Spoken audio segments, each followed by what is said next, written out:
Stream is live. There we go, and recording has started. All right, cool. Now I can not talk trash. Sid, your microphone might be the wrong one. Might be the wrong one.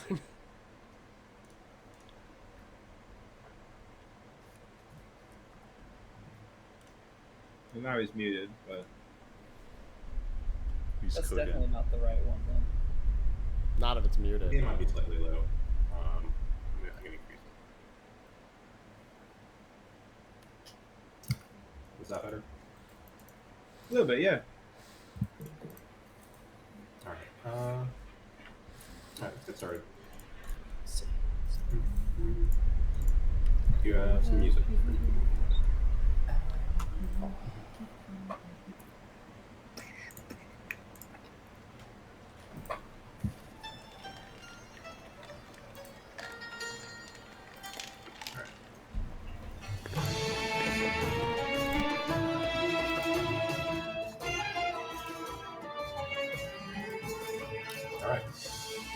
Everybody, welcome back to Stream Ulwase, our new campaign here. Second session. Let's do a quick introduction of our players. Just your screen name or real name if you want, and your character, and I guess some class combination if you want to.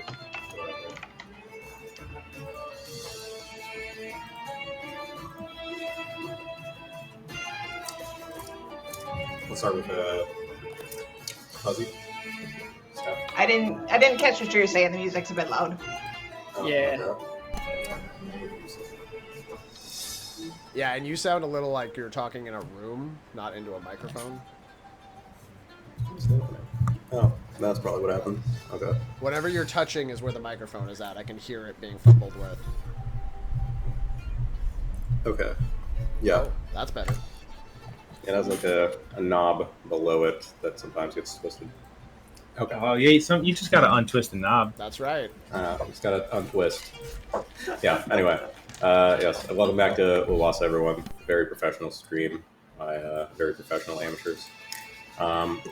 So, can we get a quick sound off from our players here? You and what character you're playing. All right, we're starting with me. Hi, my name is Stephanie, or Fuzzy Pickles, and I am playing Aziza. All right. Next up, Token.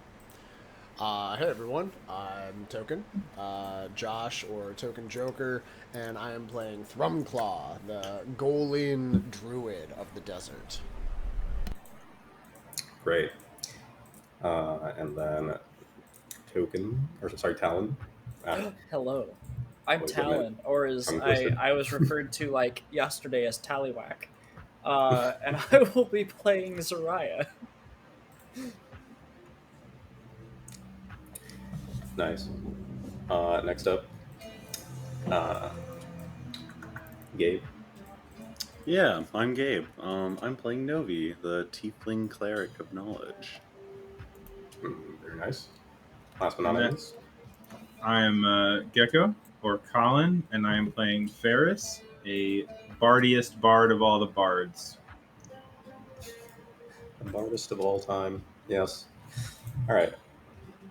And last time, our 5 new heroes just had gotten out of the Scarnati Refuge, where they had unfortunately been screwed over just a bit by the guide that had promised them the allure of, the decanter, something that would have been very precious to the tribe.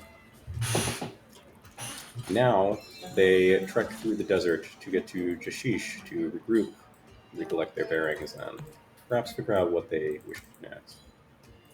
All of that interrupted, of course, by the arrival of bandits, or at least a victim of a bandit, who has claimed that the bandits now are seeking to perhaps sell their companions as slaves.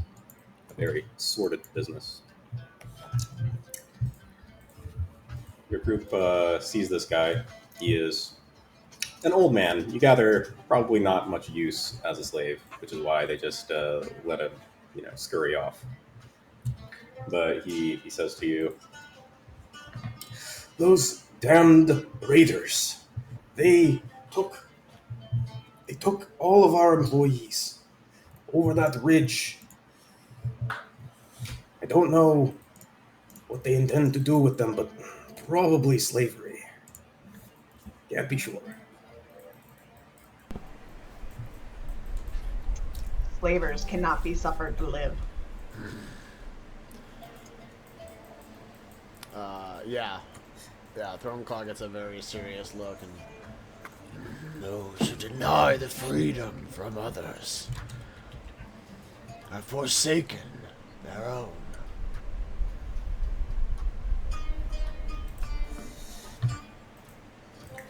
The gentleman, he says, "Well, I admire your sense of justice.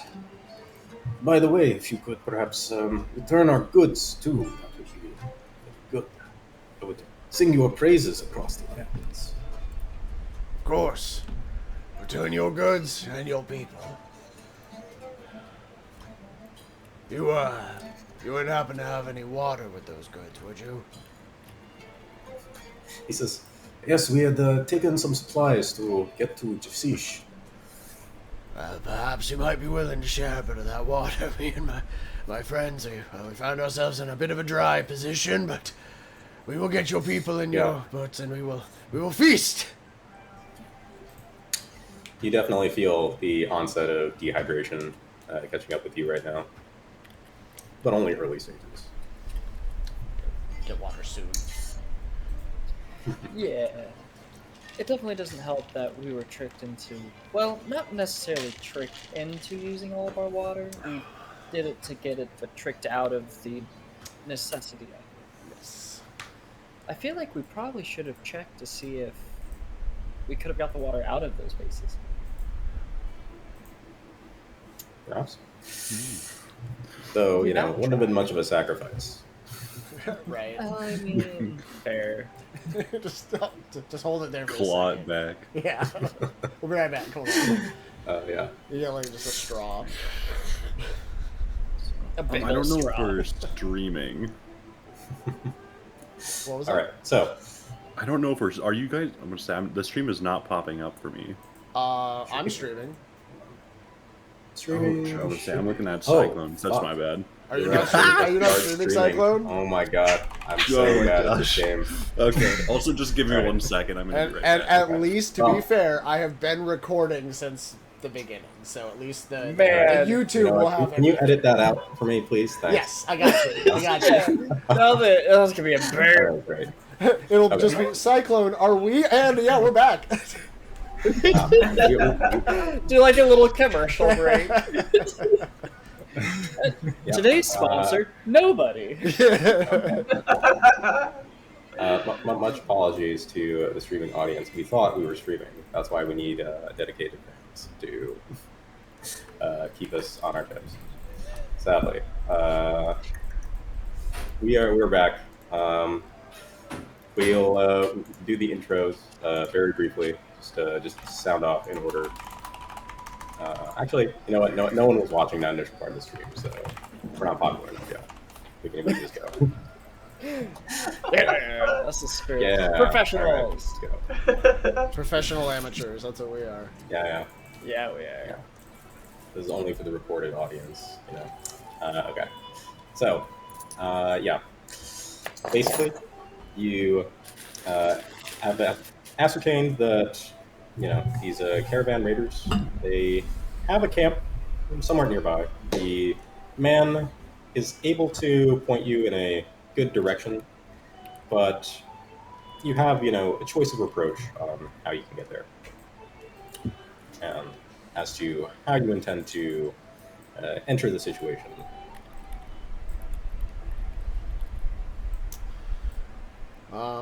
Well, I guess we want to see what we're up against first. A little recon would probably be good.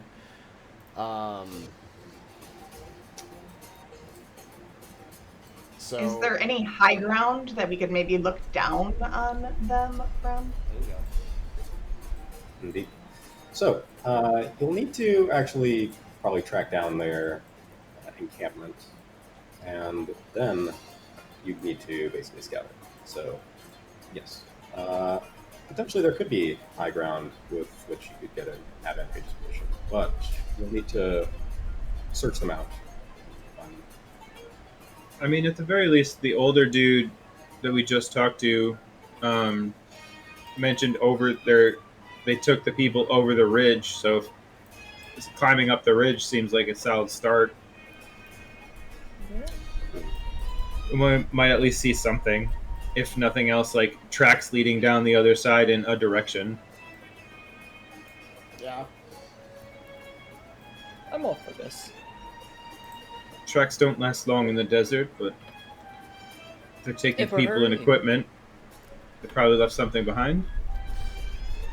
There should be something we can follow. And surely, shortly before nightfall, I'm sure their campfires will let their signal location loose. DM, if this Yes. would help at all, I would like to use one of my wild shapes, and I would like to use it to cast Wild Companion. And I would like to summon, and just like falling into the magic, I begin kind of a throat song, and from the desert, not really sure where, not sure if it's manifested or created somewhere, or if I just called to one that happened to be nearby, but he raises his hand and comes calling, and just landing directly on the scales is a rather large-sized desert hawk. This hawk is a noble bird of the desert, and it's come to answer your call. And all right, listen, we need to find those who took the others. You know what to look for. Your eyes are sharp. Find them for us. Tell me where they are. Report back. And I'll send it off to fly and see if it can find anything and come back and tell me. Sure. It isn't particularly difficult, especially with the bird's eye view. But have a make a perception check. See if it is Okay, a hawk has good perception. They have keen sight, so they have advantage.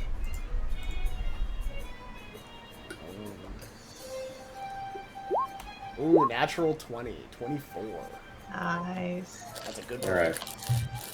Good You see it bird. flies up like about like 200 feet in the air. It does like a quick circle, and then it seems to come back down to you.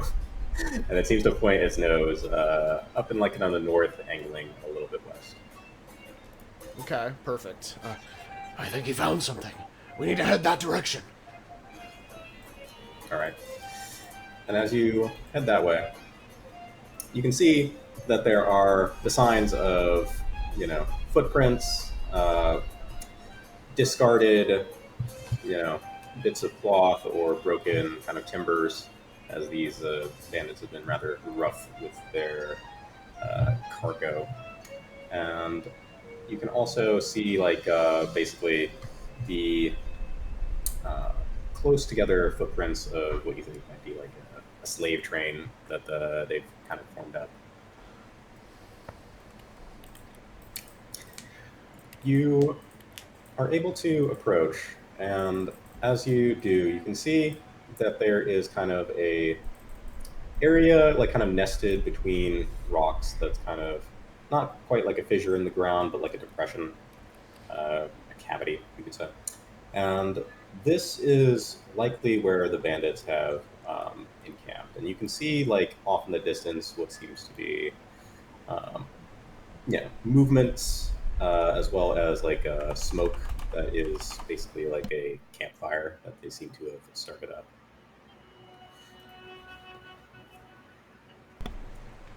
Question, as it might become relevant. We have taken a long rest since leaving the refuge. Yes. You have taken a long rest. Would we have had a chance to identify, or more accurately, have had Novi identify any of the things we found? Yes. I was So- going to say, Yes. Your identification of the gauntlet that Zarya has acquired, you identify to be a glove of missile catching. Perfectly. Tight. Uh, as well, don't think there was other notable things, unless you have There's a The- breastplate. yeah, Was that the just breastplate, I was going to mundane say. armor? Which maybe wasn't magical. Yeah, that was a mundane breastplate. Tight. And then, so someone could have a breastplate, someone could have missile snary glove. Is my big magic pot magical? Oh, you took one of the bases from the. The fake decanter that was on top Oh, of yeah, the yeah. pedestal, Yes. or is it just pretty? This pot has a magic about it, almost supernaturally drawing the eye. Yeah, Definitely, it's enchanted to look pretty. hell yeah, dude, we're gonna sell this for so much. Yeah. So this one's enchanted simply for the sake of beauty. I'll It's also, perfect. if anyone wants the gauntlet, they can have it. And I lick the base. breastplate. All right. Yeah, as far as I'm concerned, the breastplate's all you. The I wouldn't mind the glove, but do we want somebody with a lower AC to have it?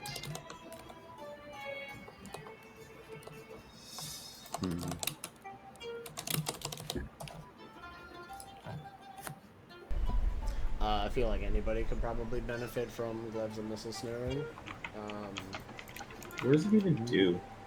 Lets you kind of. It's like deflect missiles, kind of. Kind of, but Oh, like a yes, little less. Not Reduction quite as- of damage, I believe. Yes. You're hit by an attack from a range of thrown weapon. Reaction to reduce the damage. To note, you do need to have an open hand in order to use it. So, if you have perhaps a shield and sword, you can really use it. So those of us who don't use handheld weapons,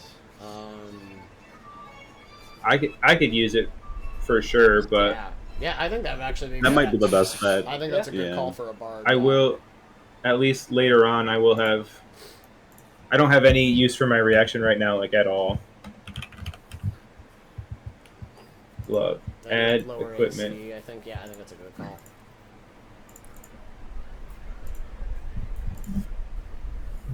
It doesn't match with the outfit, so I'll keep that hand in my pocket as much as I can. Like a cool kid, just one hand in there. Like Michael Jackson, you just have the one glove. Just Yeah.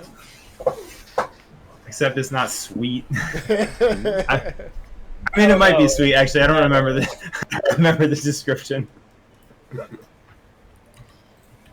Okay, so Hawk found us a direction. We're gonna kind of be out in the open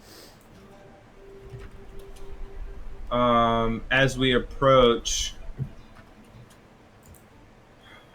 but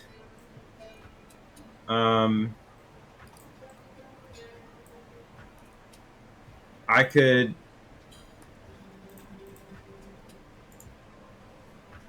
If we want to go for some bullshit, I could cast Disguise Self on me, and then you could all be like pretend slaves to at least get us close. You see Aziza bristle at that idea because she has, in fact, been in that position before and has been enslaved. But she says, I need someone else to make the decisions today, or we're going to run in there and get ourselves killed. I am not of an even keel right now. I don't necessarily think it's a good idea, but It's it's an an idea. I can approach in more of a subtle manner, at least until prepared. And in the meantime, I can look through, well, my hawk friend's vision. I can burrow into the sand and look through my hawk until I am needed upon the surface. Could you take Aziza with you? Like, could she trail behind you, maybe? Probably not, because I'm built to burrow underground, and she is a human. I was just hoping you might leave behind enough of a hole that she could squeeze through. It's sand. That tracks. Yeah. It's instantly for sure. Okay. Well, it's not always like pure sand. It's sometimes like very arid dirt. But, Okay. Yeah. I just can't burrow through like stone. Like that's my. Yeah. It's gotta be looser earth. I'm like a mole. We could try that. Strikes. All right. I think it's a good idea. I think it's an idea. Yeah. I Right. definitely look the part because I have the slave brand across one cheek. So I look like an escaped slave because I've sliced it up a bit. That's an idea. Okay, his plan's taking a form. And then what do you do once you get there with your pretend slaves? I'm just thinking how we get in without outright attacking from the start. Okay. So get us close. That's kind of the goal. So, okay. Get us With close. this piece of the plan, yeah. Okay, here's a question. How many ops are there that we were able to, at least that we were able to spot? Like if I call into my bird's vision again and let him take to the skies, am I able to get like a relative count of how many guys we're dealing with? Sure. Yeah, you send your hawk over the bandit encampment, and your hawk, seeing through it, you can count roughly, you'd say, there are about 10 bandits in total. Okay. But your hawk also sees a different individual who seems to be approaching the bandit camp, who is remarkably a little bit different in appearance compared to the rest. He has sort of a green turban and a dark sort of vestment. He is coming forward with a walking stick, and he has like this large kind of jar, not a jar, but like a vase, essentially, on his back as he's approaching the camp. Okay. And you know what? He looks like this. Does that show up? No. Ah, shoot. All right. Let me put it here. All right. He looks like Hey, there you go. this guy. There he is. Oh my god. Jafar. I love I was him. about to say it looks like Jafar. Yes, absolutely. 25 out of 10, that staff is absolutely turning into a snake. 100%. Right, absolutely. He looks too poisonous on his own.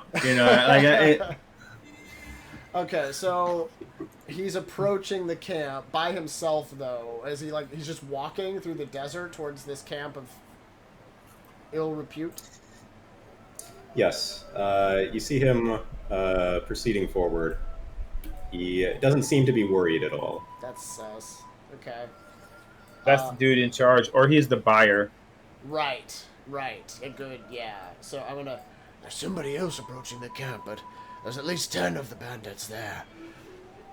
Perhaps if you can to get some of them over and surprise them and lay out a couple quickly, maybe we can take out the rest of them over there. That's a pretty good idea.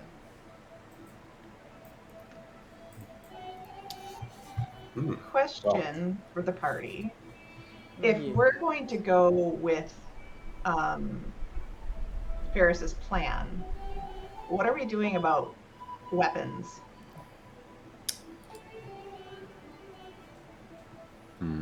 Great question. Perhaps I they could be suppose- on Ferris, close within reach. You can just draw your weapon from his hip or back or something. I don't know. I don't use swords. I don't know how they go. Yeah, no, I also don't really mess with weapons. I kind of forgot that would be a thing. But you look like you could have one on your hip, and it would make sense for perhaps Aziza's blade to be on your hip, because then you won't have like 3 or 4 swords, and nobody will question that. Otherwise, it would look suspicious. What do they Or think? if You're they gonna use just- one in your mouth or something? Oh, like a loser. That's That'd be who. crazy. Yeah. The I mean, if fourth he one puts it in between his your mouth, butt he has a cheeks. chance of getting lost, you know.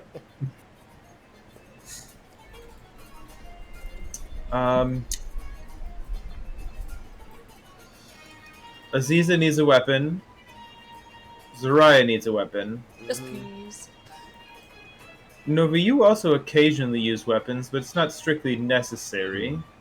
No, but a dagger as well. In I fact, don't I'm gonna use give you anything guys- other than finesse. I could. Here's a general Punch. overhead view Okay. of this camp.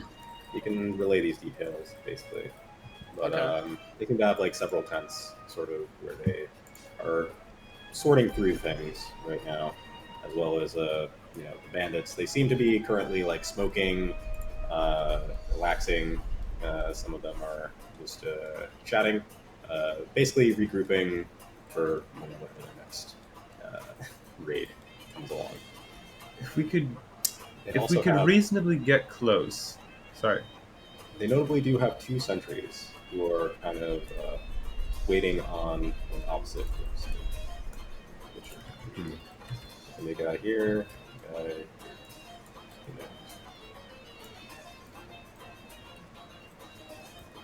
I don't know, working off the theory that this guy is in charge or buying slaves.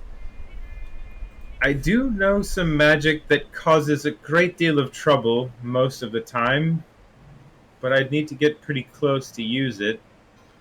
It sort of forces people to just say whatever's on their mind, and it usually is great fun, as most people don't think what they actually say, and if you say what you actually think, could ruin the deal, could start a pretty big fight. How close do you need to be?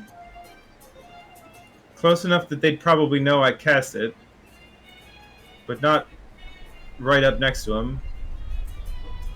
Your magic does tend to be a little boisterous.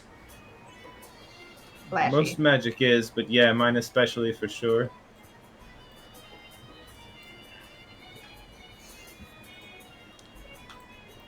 We'd have to, I guess, we'd have to deal with one of the sentries at least, if not both, before we could try that. Indeed. But What's the- if it doesn't work, they won't know. The people I cast it on won't know I did anything to them. It's Okay. really just if someone sees me do it. What is the elevation change from like the ridge down into this valley? And that's about 25 feet.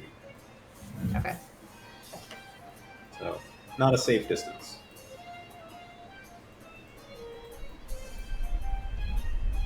But reasonably climbable if we really wanted to. If you really needed to, yes, you could climb.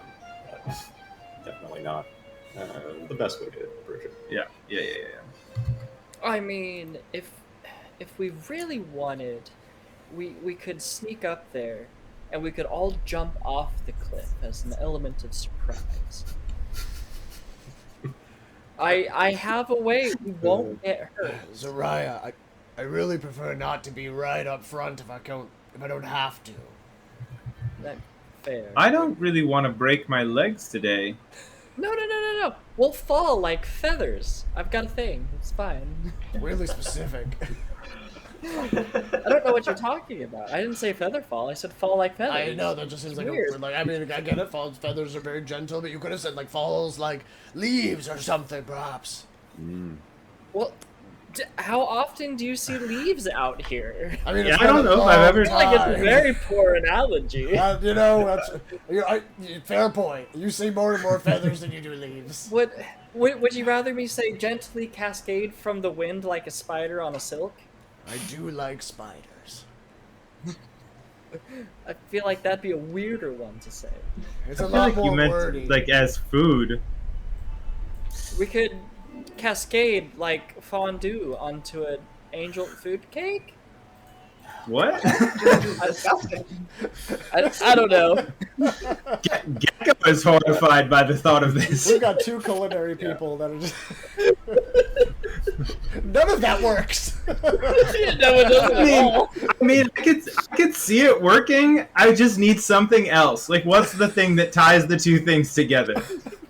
Asparagus. Gravity. My asparagus flavored angel food cake. I don't know if it was like cheddar fondue and like a cinnamon apple angel food cake. Okay. Flavor palette there. Okay, now you're I don't know making what me the textures are. Soft, very soft. Very soft. Okay, so do we have other ideas for approaching this situation?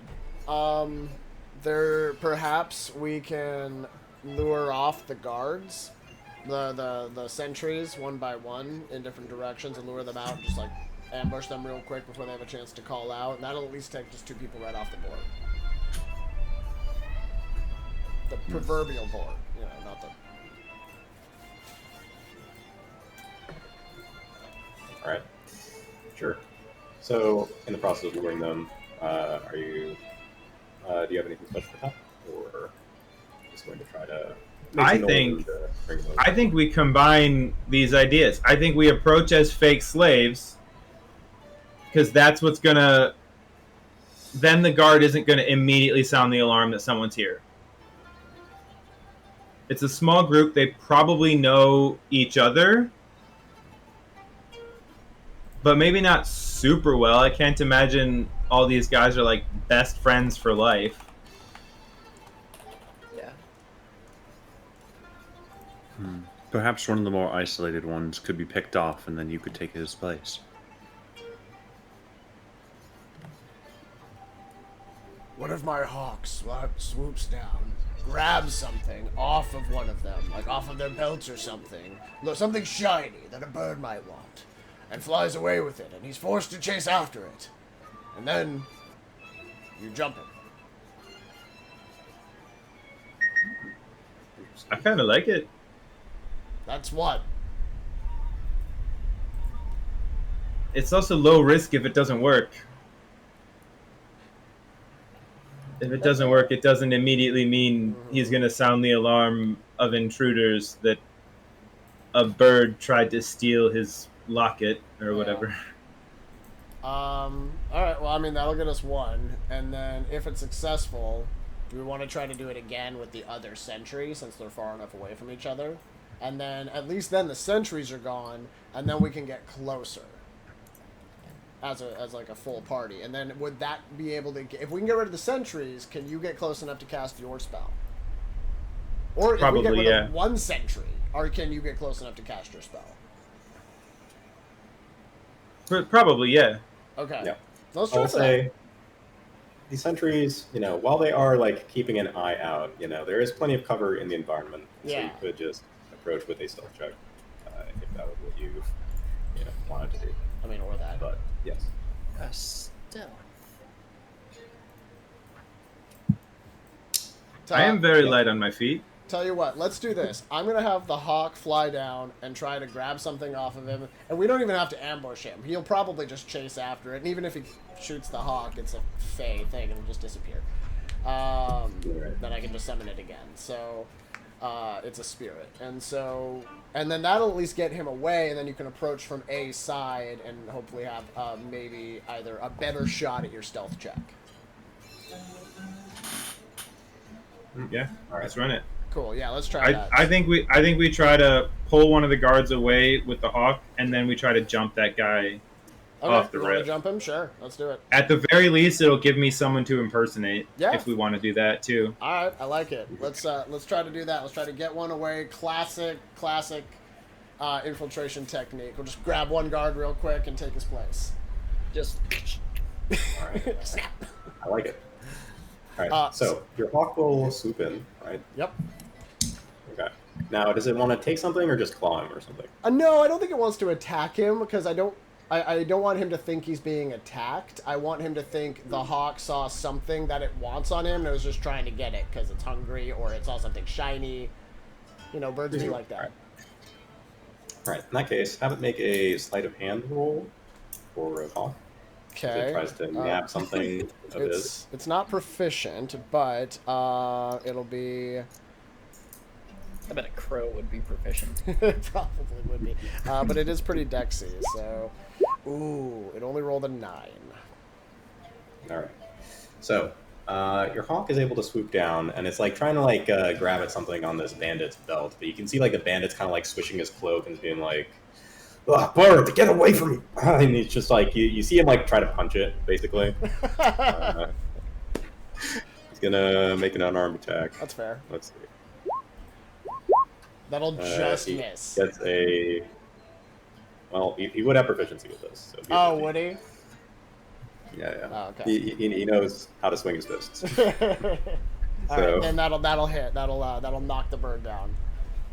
Just straight up punches a bird to death. They only have one. Out of the air. They only have one hit point. Yeah, it's just a bird. Like, it just punches it, it falls down, it'll disappear later. However, we tried that. This spirit now has disappeared. He's punched a beard that's disappeared. Is he suspicious? Yeah, I mean, you can tell like he sees like the bird, it's like disappearing, and he like kind of like looks around. He's just like, anyone else seeing this shit? And like he looks like he's like about to call out, but then like he thinks that maybe he'll look lame if like That's he right. says there's a bird there. I was and then- attacked by an imaginary bird. All right, Philip. Shut up. There's Just a reason another we put you story, out Philip. here, okay? Yeah, you're Nobody you're likes hallucinating. you. All right. Poor Phil.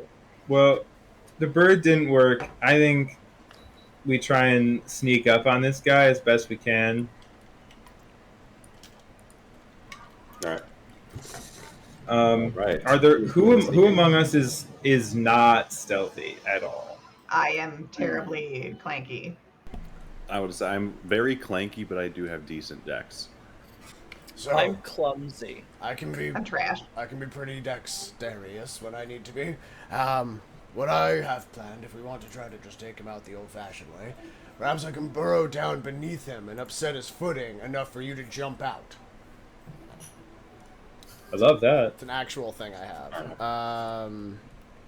It's called Drill Dervish. If I burrow and I move directly under a larger, smaller creature, I can force it to make a DC.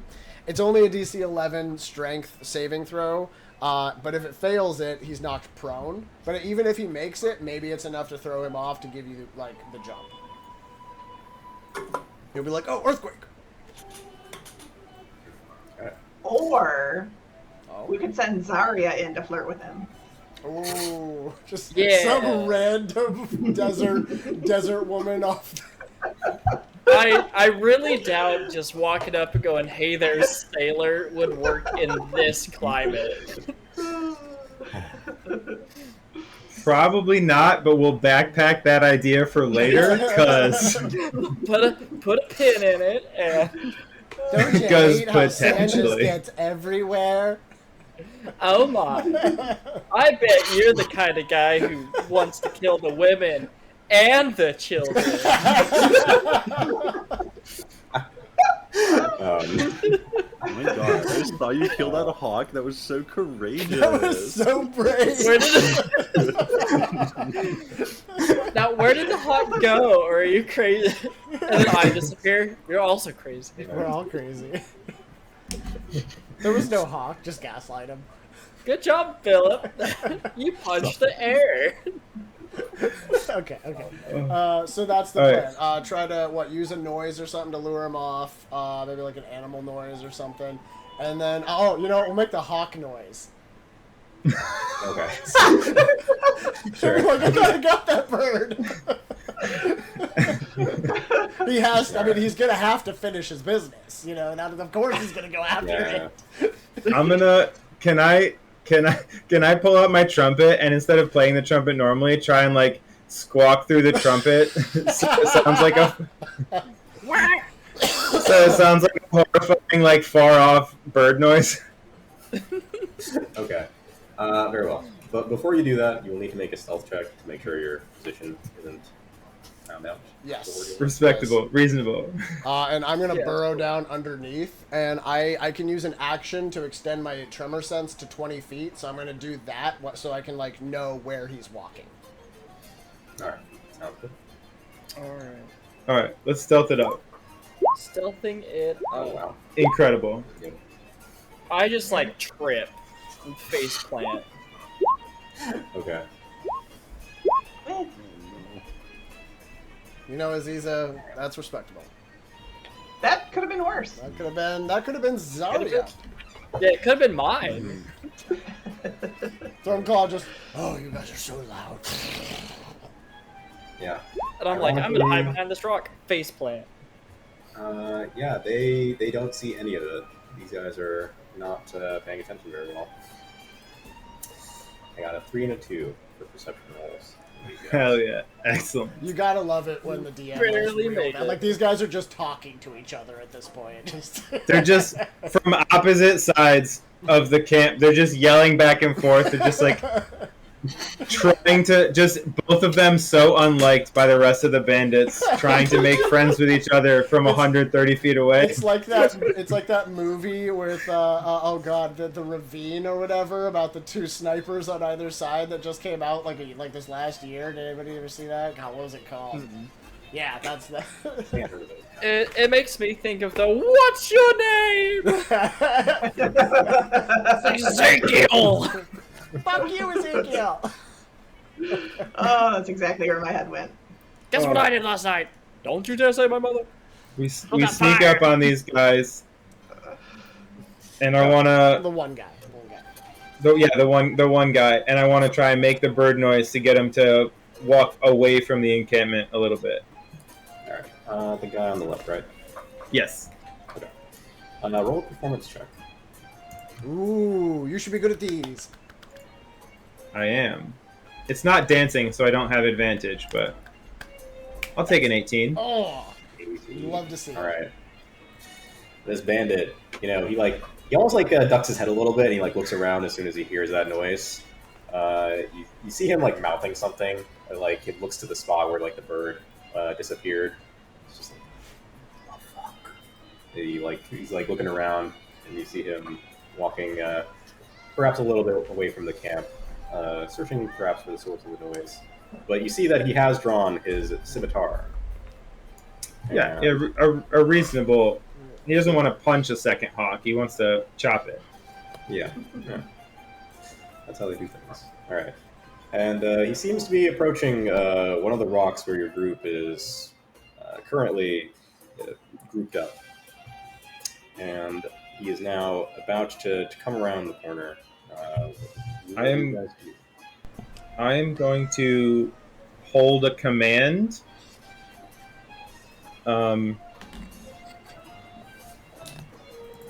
And I am going to. The command I want to hold is grovel. My thought being, if his face is close to the ground, if he decides to try and yell, it will be slightly muffled. But he will basically have to save against command, and then he's prone and in place. Okay. All right. As he comes around the corner, your spell will release, and you will have to make wisdom saving throw. DC 13. Ah. Unfortunate. All right. Yes. So we're going to do a quick initiative roll to see if he can shout out as he, sees that spell being, or at least hears the command being thrown at him. I am in the dirt, probably I'm under the ground down here. Yeah, true. I'll You guys use- are slightly off the map here, so it's not fully representative. But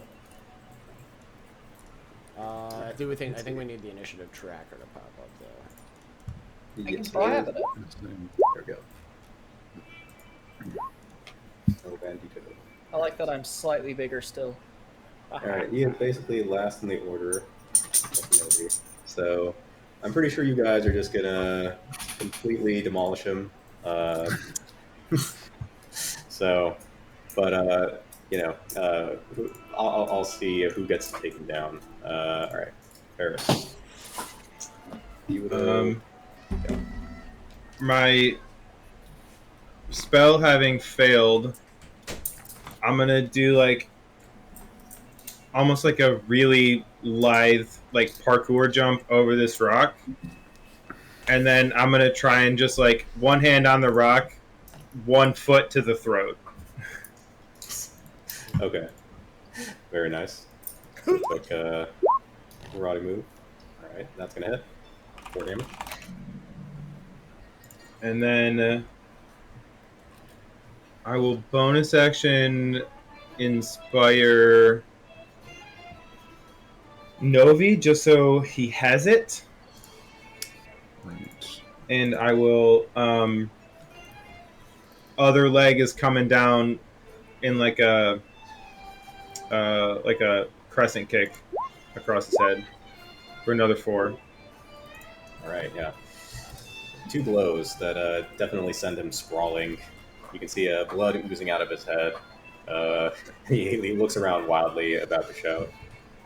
And then I will finish my movement and like do a roll in the dirt around him. Sounds good. Oh, the tactical roll. I love it. Yes, Dark Souls rolling around every enemy.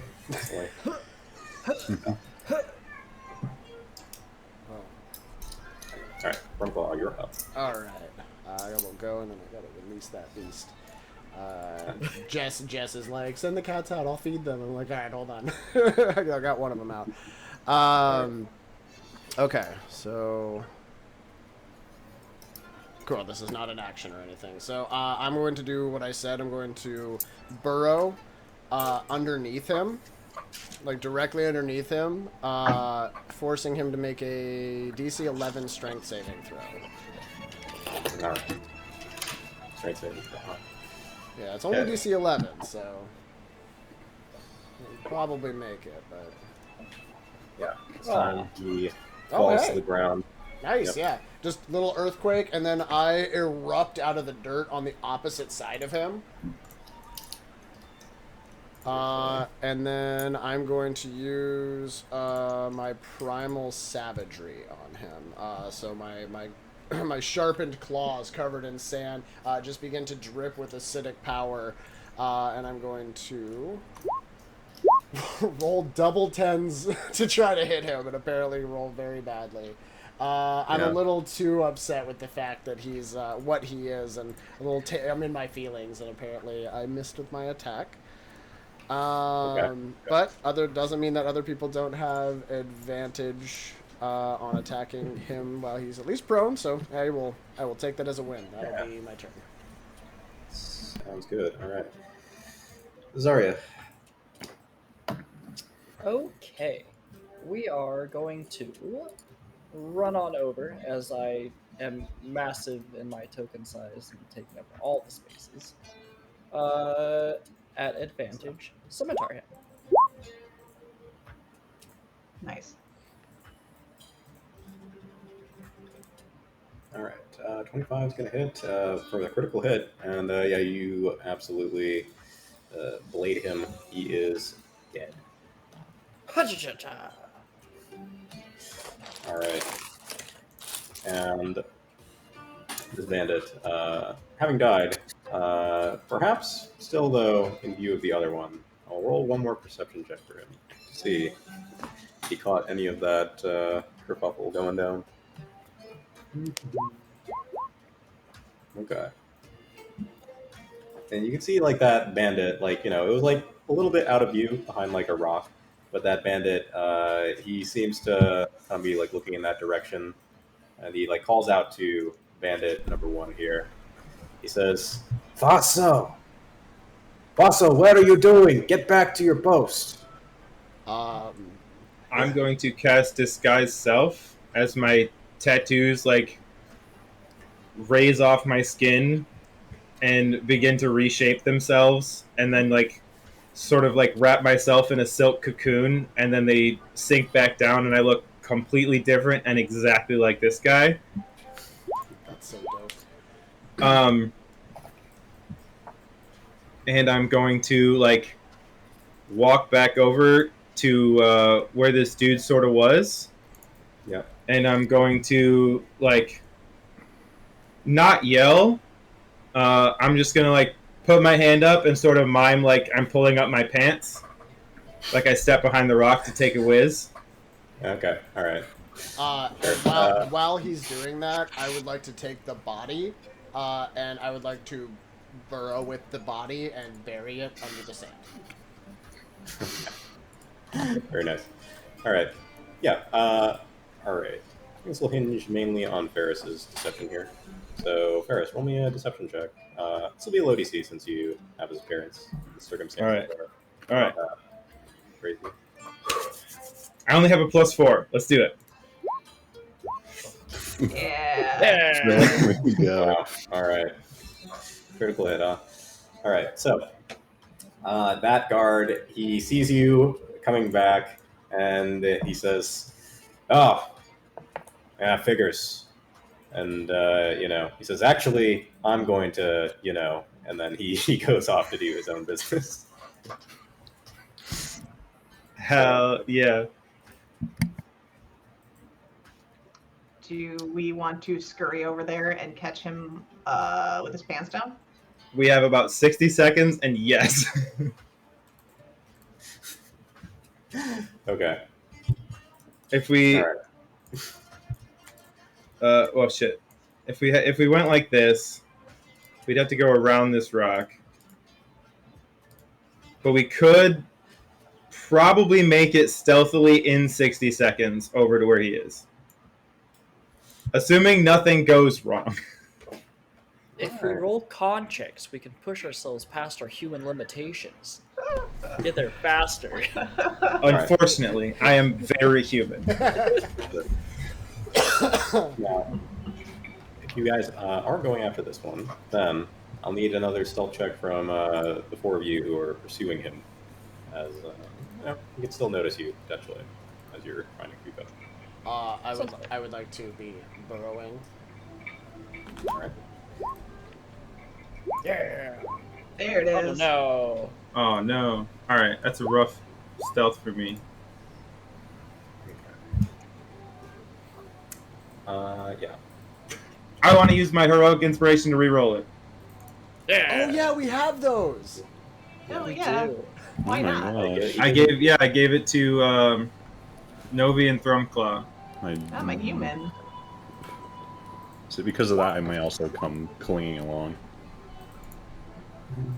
Alright, yeah, an 18 is much better than a 9. Okay. Yeah. Well, I didn't I'm do also better. good at it. Okay. As you guys are moving along, most of you are able to keep to, occluded obstacles and are able to get reasonably close to the other sentry. But Aziza, unfortunately, he turns his head at one moment where you're just kind of like trying to make a break, and he hears your armor clanking, and you see him. He was like about to like find like a good spot, but then he like turns and he says, "Hey, you, who are you?"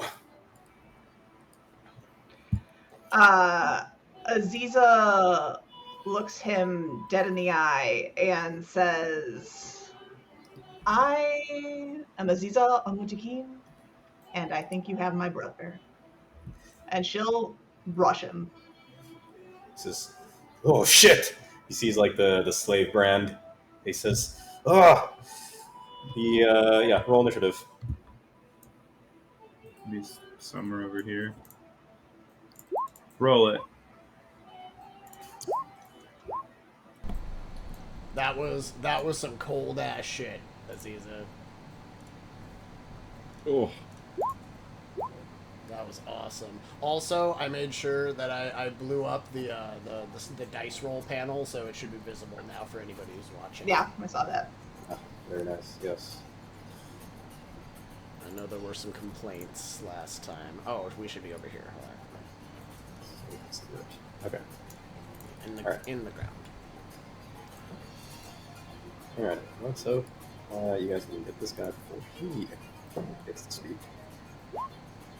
Oh, that's not. Roll this. Succeed.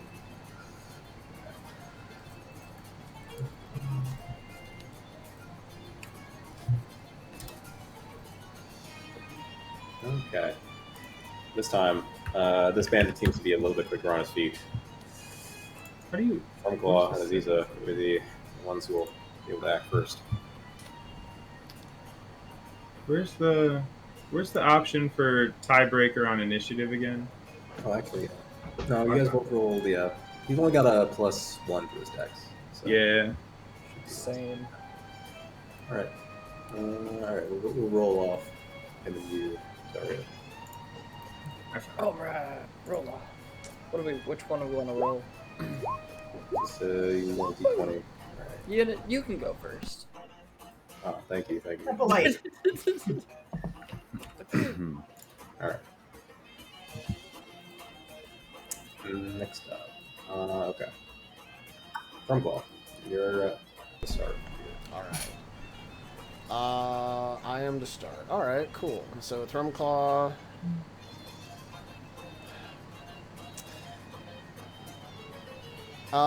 Here's a question. I would like to,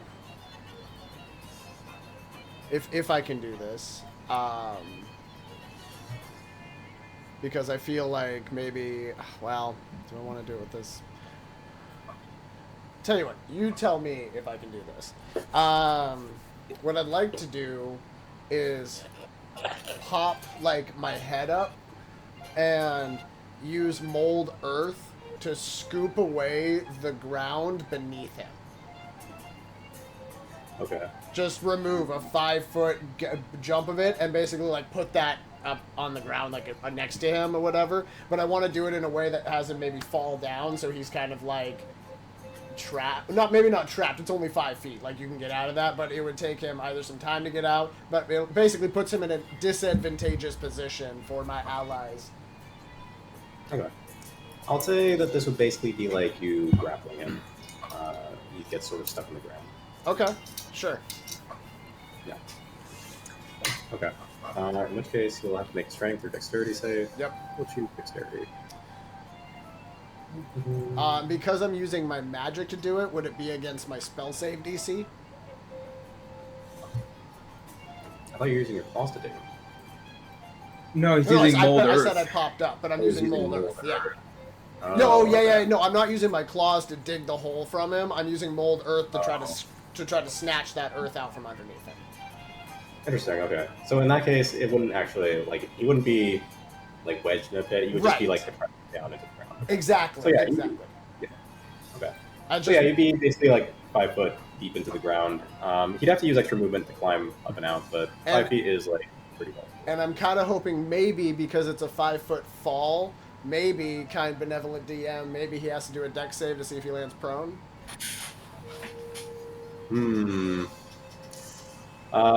Unfortunately, Okay. I don't think this is the intended use of mold earth. I had So to try. yeah. Not a problem. But anyways, yes, I would like to kind of put him down a little bit so my allies can try to jump him, essentially. All right, sure. Yeah, I'll say that like basically this will reduce his movement, but it won't like put him prone, so they won't have to Right, okay. Perfect. That works for me. I will happily take that. Thank you. And then I'll just kind of pop back down to the ground. All right, sounds good. Aziza. All right, Aziza is going to run up on this guy. He's down in the hole. Is that because I have the high ground? Do I have advantage, or is this just a straight roll? This will be a straight roll. He just is gonna have some difficulty getting out of it. Okay, so I will run up on this guy and try to stab him. So 13. 13, what? Yep. All right, so I stab down into the dirt and try to gut this guy. So 4 slashing damage, and I'm going to tag on a smite. Big damage. Ooh, look at that. Oh my god. All right. The last thing he sees is your shining blade as it's driven down towards his chest. That's what you do to slavers. Absolutely, that was righteous. Still disguised as the guard, I click my heels together and give whatever salute is culturally appropriate here. Wow. All right.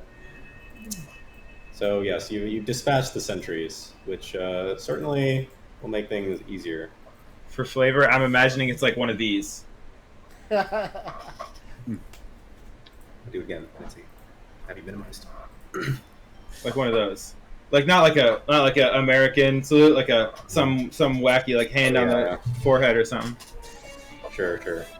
I don't know. We're inventing. Yeah. But they do weird salutes here. Sure. Okay. With the sentries down, you are in a favorable position to handle the rest of the encampment. You can see that the bandits down below are currently, working to put some, cargo or like basically verify the value of some of it. But in this time, that man who you'd seen via hawk before has arrived in the camp. And you see him as he steps in. You can see like the bandits immediately sort of like draw their weapons. Like one of them like points towards him, and the man, this guy, he basically like looks at them as if like this is like insulting, and he says, "Do you not know your manners? Ah, these raiders, such upstarts." He steps in, and you can see like the you might think is the head bandit. He steps forward and he says, "Lower your weapons, everyone. That man is no mere fellow of the lands. He is one of the Al Rabiba." And he says, "Ah, it is good to make a good acquaintance. Someone who understands the potential lucrative opportunities here.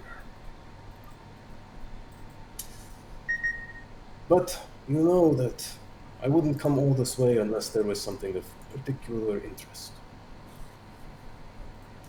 The captain, he says, "And what could that be?" This man, he says, "Well, to begin with, I am Vedi, the charmer. I am searching for a Hamurite priest." And Novi, you would definitely have your ears perk up at this. Same.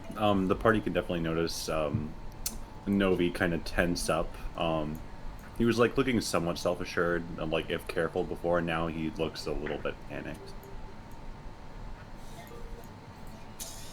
And he says, "I am not one to gossip freely, but do love gossip. Perhaps I'll tell you the purpose, if you are able to help me. Are one of the people you've captured a Hamurite priest?" And you see the bandit captain, he kind of looks at Stans, he says, "How would I know whether they are a Hamurite priest or not? Maybe they wear robes?" And Vedi, he says, "Of course they don't wear robes. Simpleton. But I will answer this question for you." And you see, out of this jar in his back, come out a writhing mass of snakes, which seem to be moving into the various corners and crevices of the bandit encampment, doing a very thorough search via snake.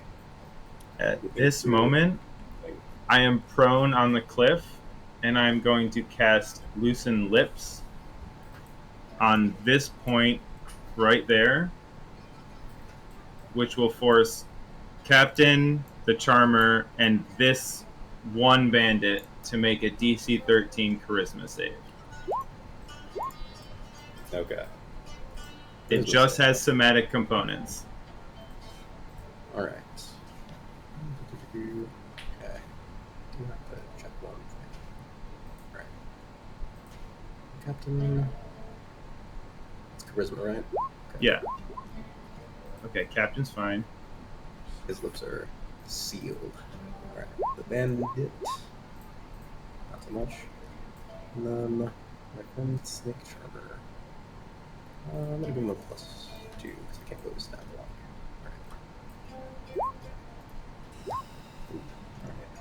Bummer. Unfortunately, yeah, he's very charismatic today. Well, this one bandit for the next minute speaks loudly about whatever he is going through his mind. Yeah, you see this bandit as like the snakes are like passing by him. He's just like, "Ugh, what a weird snake guy." And you see baby, it's just like, "What did he just say about me?"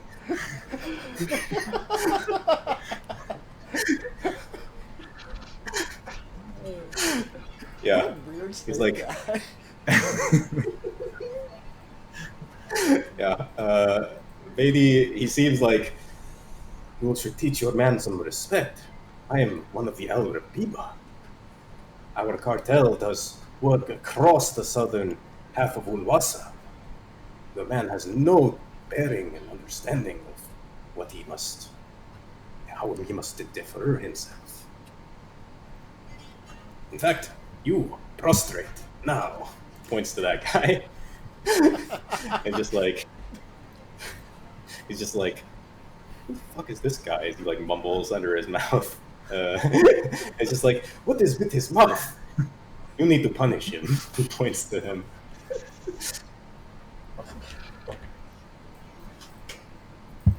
He says, ugh. It will be a short matter. If the Hammerite priest is here, then we shall extract the intelligence that we need. And then we can negotiate a rate for you to trade your newly acquired merchandise. Not only the human assets, but also any plunder. We trade in many things. Yeah. You can see that they seem to get into like a more minutia, containing conversation at this point.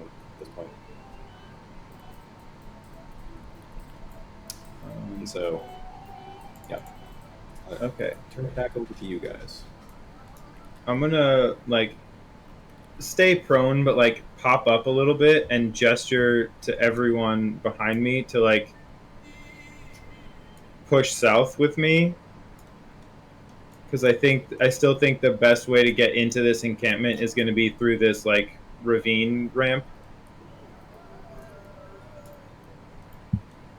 instead of climbing down, because that's going to be very obvious and fight on sight type shit. Can we skirt off map to do this without stealth checks? Yeah, I'll say basically since there's no sentries, you can basically freely maneuver around the side. Sure. Okay, cool.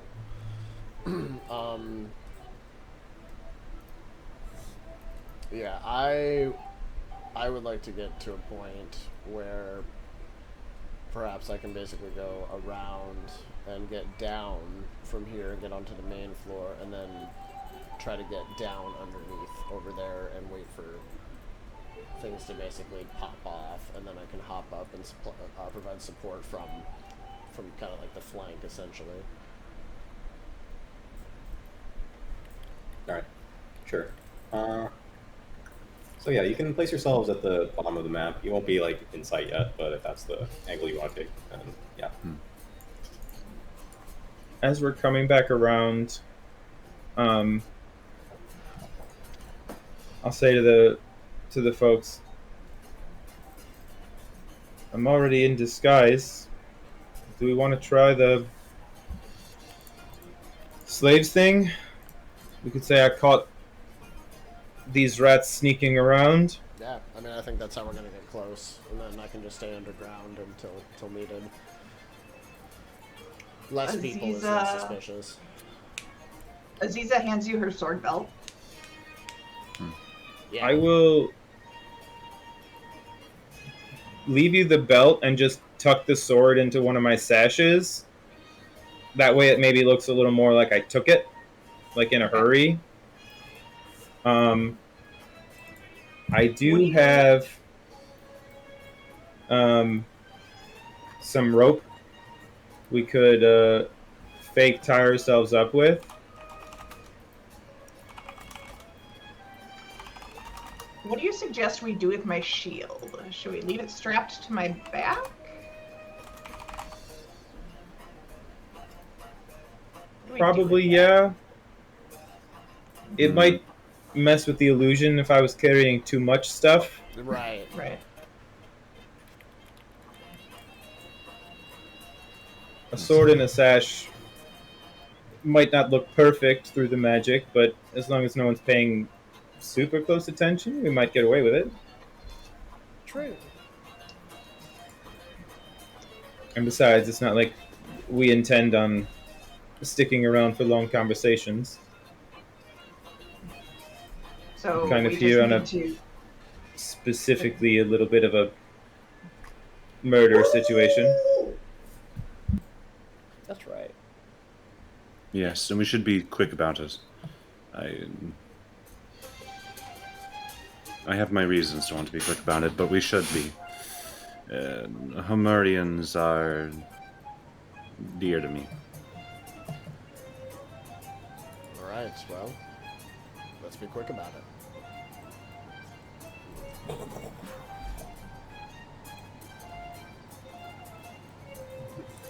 All right. So, yeah, you guys try to present yourselves as slaves, I take it? Yes. I have Aziza's sword and maybe Zarya's axe just in hand. My scimitar. Oh yeah, scimitar. Yeah.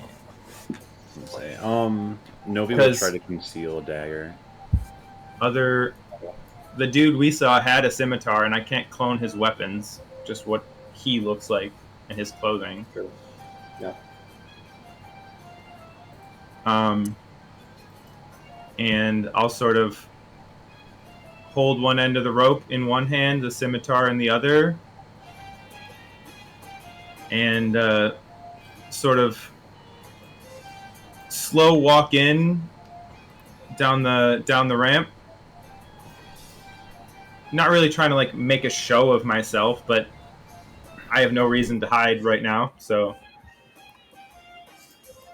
Okay. All right. So as you approach into the camp, those of you who have basically like, do you have full restraints? Basically, like you have like ropes tied in slip knots or something. Yeah. We took a rope, fake tied him up, and like my own like pseudo slave train situation. Very well. Roll me a sleight of hand check. See if you can make some convincing knots. I will use a luck point to give myself advantage on this. Nice. That's a 22. Nice. Okay. And then I will need one deception check from you, Ferris. I will use my other luck point to gain advantage on this. Good calls. Only a 14, but 14's okay. Better than the 6 you would have rolled. That's right. Yeah, all better. All right. So, okay. All right. So you begin walking into the encampment, and you can see like the bandit, like one of the bandits who's like standing over here by like one of the tents. He seems to have like basically just helped himself to some food rations, given that they're quite lush with the resources at the moment. And as he like looking up from a bite of his food, he sees you, and he sees like 4 people in this sort of chain behind you, and he says, Quirum, did one of our other bands drop these ones off?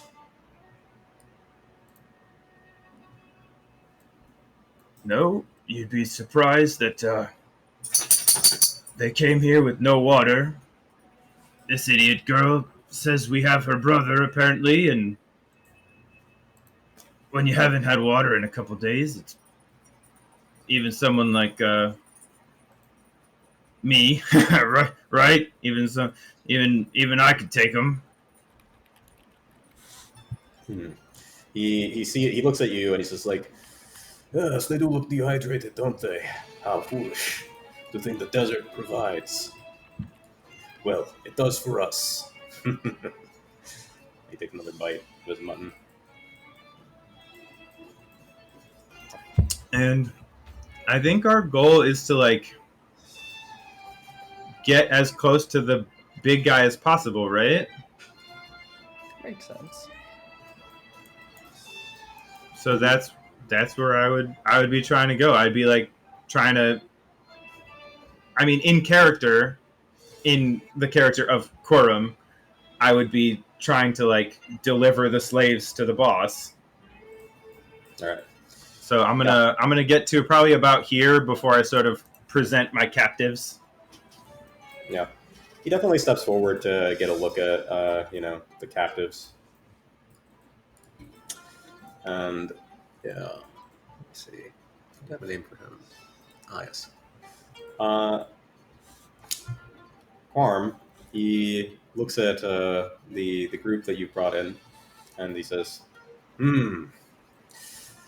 These ones. Well, some of them look like they could survive in the mines. he looks at Novi, and he's just like, Maybe not as long. Well, I suppose we will have to put them alongside the rest. Not bad, Querum. You have done well to bring them to us like this. I thought you were a bit of a fuck-up. That's why I put you on the sentry duty. Well, that maybe was true, but maybe now I can join you guys down here, hang out, maybe get some actual warm food. He says, don't get ahead of yourself. But we'll bring you up some dessert. How about that? We need someone to watch, right? Yeah, I guess that's right. he nods. The charmer is still like down here, right? Yeah. You can see the charmer.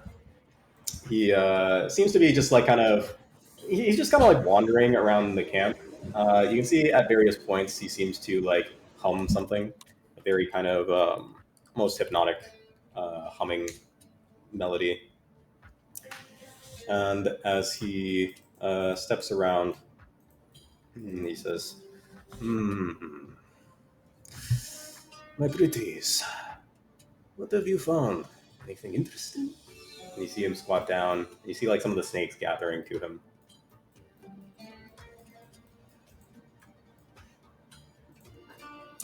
But he seems to be quite self-engrossed right now.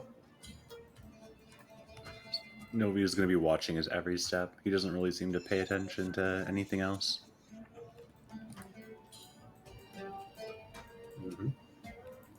All right. Yeah. The bandit captain. Sorry, I was muted. I'm gonna give a side eye to Aziza, and sort of like real quick in sign language, which I think you took too. I did. Like just real quick, like go ? Is the guard captain still looking at us, or is he distracted by the snake charmer? He sort of just dismissed me. It seemed like. Yeah, he seems to be like getting another bandit to come over to basically like pat you down and take anything that you might have on you. So now would be like probably a better time to strike than later. All right. Aziza is going to let the ropes slip off her wrists and reach back and grab her shield and very quite obviously ready to grab her sword from Ferris. All I right. am going to cast Silence. Okay. Well, at this point, we'll roll initiative. I think you have achieved a surprise, so you will Yay. get advantage. All right, yeah. Thrunclaw got a little bit closer, just kind of scooted up to the edge of the road, just waiting for things to pop off. All right, please. Let's see here. That gives All us right. advantage. Advantage on on initiative. now. Oh my I think the God. rule is actually that That's so bad. yes. I think the rule is actually that surprise creatures get disadvantage. Oh, I think you're right. Yeah, You want us to re-roll that? I That's fine. rolled the same. I'll just give them normal rolls, and you guys will get advantage. All right. New rules. All right.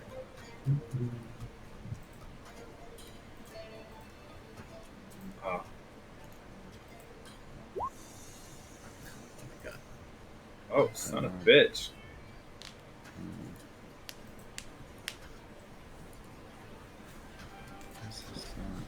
That is unfortunate for us.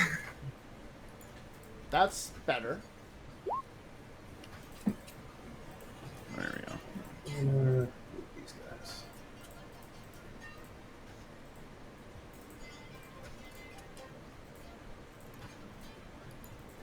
Yeah, but the Charmer going first really is a bummer. Tiz. Why is it not? Does he even know if anything's happening though? Maybe He doesn't- might not. Maybe he just but- doesn't know. You know. Maybe he's just like, ooh, my snake. Look at my snake. It is the greatest of snakes.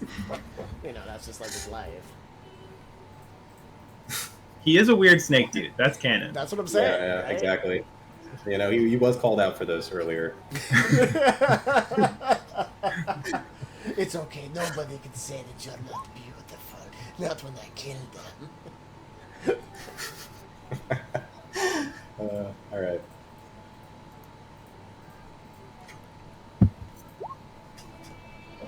Okay.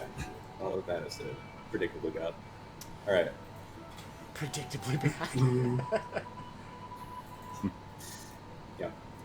Baby, he seems to idly glance over in your direction where it seems that you've gotten free. And he says, "Ugh, what amateurs. Can you all please just handle this?" You see him, he just takes a step back. Yeah. Guys, the Yeah, but he'll just take a dodge action just in case, you know, somebody tries to lob something his way. oh, that's too funny. All right. Handle It this. is now Ferris's turn. He's just the customer. Like, As an action, I am going to cast Silence. In a 20-foot radius sphere, and I want to center it on. Nope, not that point. This point. Okay. Let me mark that. I am now concentrating.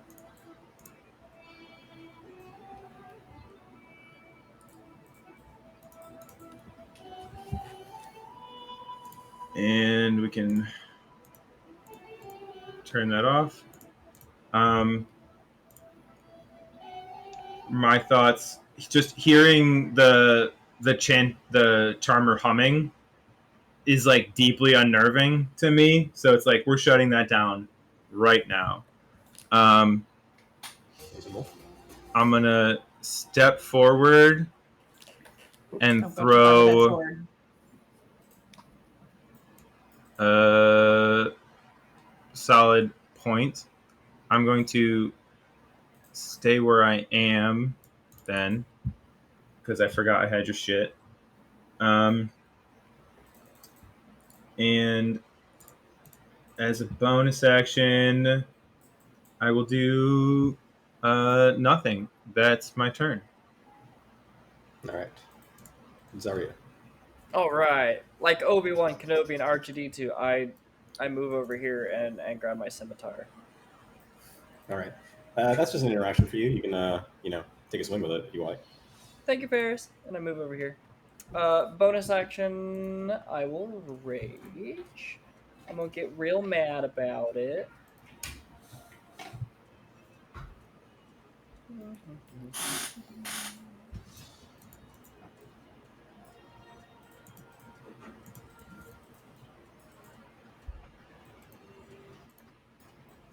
All right. What gets you angry in this moment? Giving me the option. I like to think it's more of like an adrenaline rush than actual rage itself. Just the excitement and the Ah, thrill fair. of combat. But we're gonna I attack see. that one down there. Good. Ha-cha-cha-cha. Nice. That's gonna hit. That gives him a stinging blow. He's certainly hurt by that. All right, that'll be me. Okay. Aziza. I'm gonna pull my sword out of the sash, and I'll spin around to the guy that Zarya just wounded. I will take a slash out at that guy. That is a 7. And I'll gesture toward the snake charmer and just say, if we can take that one alive, I have questions for him. And I will cast Shield of Faith and end my turn. All right. Claw. I assume you're in the ground somewhere. Yes. Waiting to. Yes. Thrunclaw, he's still pretty far away, but Thrunclaw is going to get a little bit closer. He can't burrow super fast. He's going to get a little bit closer. And then what he would like to do is I would like to kind of, actually I guess it'll be kind of over here more as in the dark and as behind shrubbery as possible. He's going to pop up and stay as out of sight as possible. And then he would like to look up and see that it is the middle of the day. The sun is shining brightly as it always does, but that doesn't necessarily mean that a moon doesn't exist in the sky. And at that time, he would like to reach up and focus his energy and the primal magics that run through him, and feels that vibration come through his, this is some verbal components, right? Yes. Feels that vibration come through his throat as the throat song begins to sputter forth. And as he does so, there's a single beam of moonlight fixated and focuses down like the beam of sunlight from a magnifying glass. And just pierces through the burning sunlight that's all around to be a pale fixture of cylindrical energy that just begins torching anything within it as I cast Moonbeam. All right. Flavor-wise, there is no moon in Ulwase, but you can have that be a star beam. So yes. There we go. We'll say everything I just said, but it's a cool ass star. I'll rename it. So no worries. But cool. So I'll cast Starbeam. That's gonna come down and let me. Oh, you could just call this thing Sunbeam, I guess. I mean, it doesn't change anything on it. Other than that's a different spell. And that's true. That's true. There is a Sunbeam spell. All right. Anyways, it does a 5-foot radius, so it's like a 4x4 circle. Let me see here. Let me go ahead and draw this out real quick. Ellipsis. It's 90 feet. That's plenty of room for me. I'd like to draw it right there. On those guys. Concentration. Concentrating. Sparkle call. That's right. Star power. Alright, so focus in on the starlight that begins burning down. So this spell is, in the new 2024 rules, is pretty nasty. When it shines down, let's see here. When the cylinder appears, each creature in it makes a Constitution saving throw, so I will need a DC 13 con save from those two. I rolled real bad damage, so it's only versus like that. We'll just take the damage it rolled for the 3. Okay, well, they rolled bad, so they'll take all 3 of that damage. And then, let's see here. They're not shapeshifted. Creature takes. Okay, creature can also move the save. A creature also makes a save when the spell's area moves into its space, and when it enters the spell's area or leaves it, or ends its turn there. Creature makes a save once per turn, and then, but I can move it. Let me see here. I believe that's on subsequent turns. Yeah, that's what I'm just making sure that I'm looking at where the rule is on that, of where I can move it to. Until the spell ends, you can... There it is. Take a magic action on later turns to move the cylinder up to 60 feet. Okay, perfect. So then, what I would like to do is, now that I have cast that, hopefully kind of at a distance, out of the way, I would like to use a bonus action, and I would like to wild shape into the shape of a scorpion. Just a common desert scorpion. Alright. And then I would like to scuttle and disappear into the rush. Sneaky, sneaky. And that is my turn. These two that are beside Zarya, plus the other two. Okay.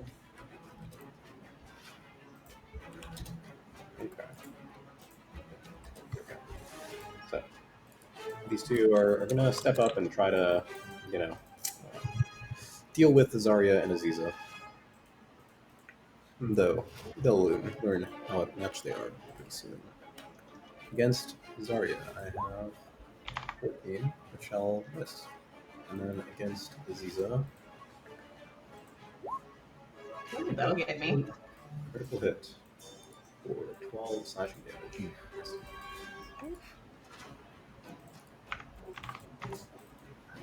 Yep. And you see him, he says, slave brand, so you've been through this before. That'll be the last thing you ever say. Yeah.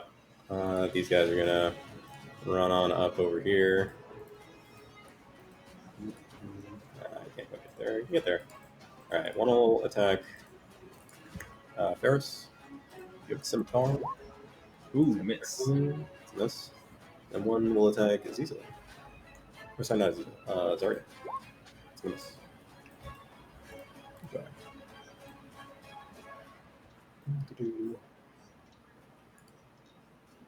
Novi. You're not in the initiative. Oh no, you're at the... Okay. Not bad. This guy. The captain. You see him. Ah, that's rough. He just pulls out a gun, and he says, and he moves to shoot Ferris in the leg. He just pulls out a gun. Yeah. And I pull out my gun! Honestly, I respect the Indiana Jones play so much. And I was just standing here. Yep. All right. He's just gonna give you a nice little leg shot. Yeah. It's gonna miss. Nope. And you know what? He's annoyed. He just steps to the side here, and he's gonna pull out his sword instead. And he's gonna whack him up. Ooh, that'll get me. Good old It's fashioned like steel. 4 slash damage. All right. Please don't lose silence. Please don't use silence. Thank God.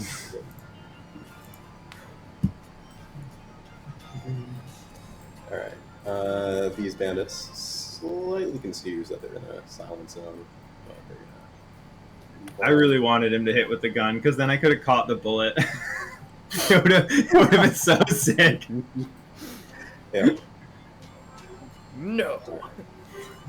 These guys are actually gonna dash over to like body block you. They're not aware of the moonbeam. All right. Novi. Right. Okay. Novi's gonna see the gun get pulled and get a little bit nervous about that. So I think he's gonna deal with him first. We're just gonna do, I think, a first level guiding bolt straight at the bandit leader. All right.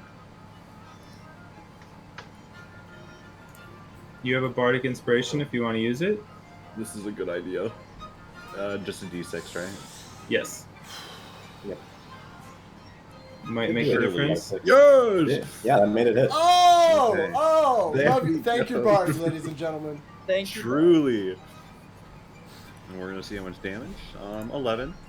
Not great, but he is glowing now, so the next attack has advantage. He's then gonna move up here to kind of close the gap, make sure he can't really run away without getting punished. That's an unfortunate damage roll. Yeah, it is what it is. Yeah, same. My initiative rolls have also been absolutely terrible I every feel single ya. time so far. I feel you on that Yeah. one.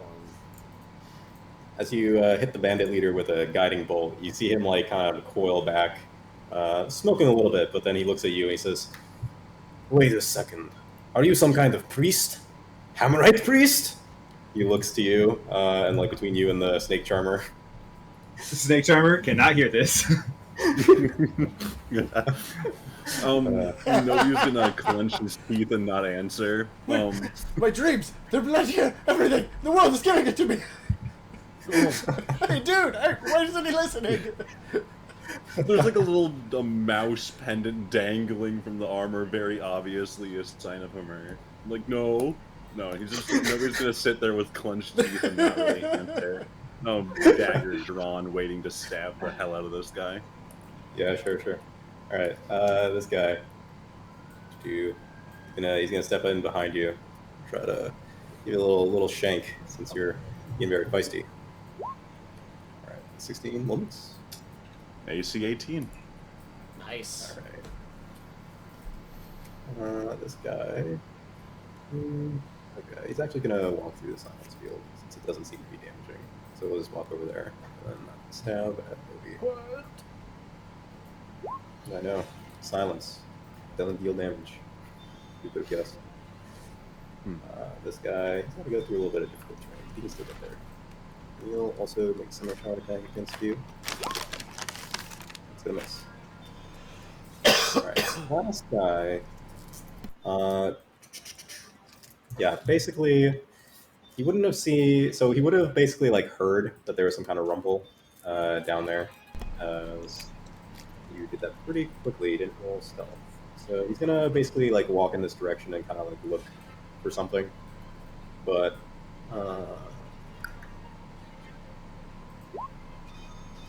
he does seem to take notice of the scorpion, but he doesn't seem to know what to do with that at that point. Scorpion Lady. follows the shadow. Yeah. I'm just looking for shade, man. It's hot out here. Yep. Deity, like he sees like he tries to hum. He seems to frown as that happens, and I can't exactly tell where exactly the science field is. So he's gonna actually like try to move around a bit here, and then after a test hum, he says, Ah, there it is. My voice. My pretties. On your guard, my pretties. I do not know how well these raiders do. But you see him stroke his goatee as he looks and watches you guys fight the raiders. This guy's just chilling.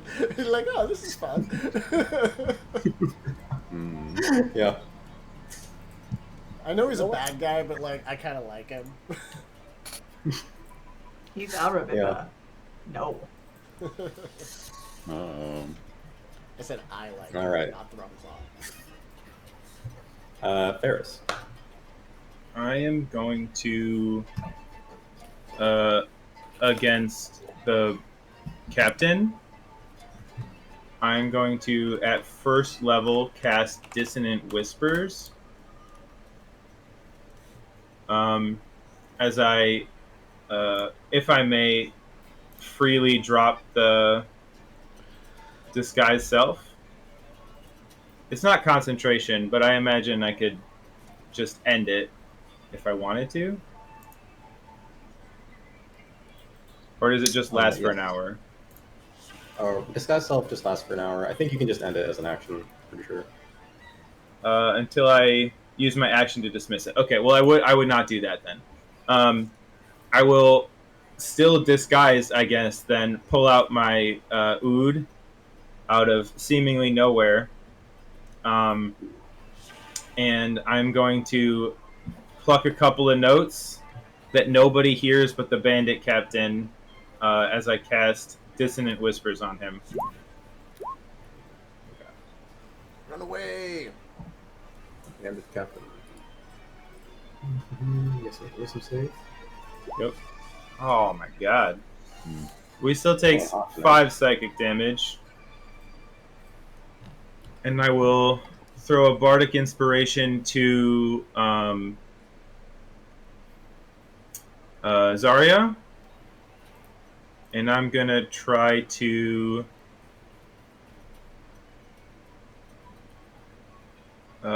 punch one of the grunts as my bonus action. Just the guy directly north of me. All right. Only a 7. That probably misses. That is a miss. And that's my turn. Yeah. Yeah. We're all so close together. Zarya. I know. We're so close. I seem to recall you guys having something last session, but maybe I'm misremembering. Oh, we got that. It would just kill us. No. Psycho? No. It's our cleric's ability. I'd like to go here, so I'll take an attack of opportunity. All right. Yeah. You scrabble onto the pallet, I guess. Yeah, scurry. Okay. Feels like that. It's gonna miss. Barely. Alright. As a bonus action, I'm going to... never mind, I'm already raging. I don't know what I'm talking about. I'm going to Reckless. I'm going to attack this guy right here first. Yeah.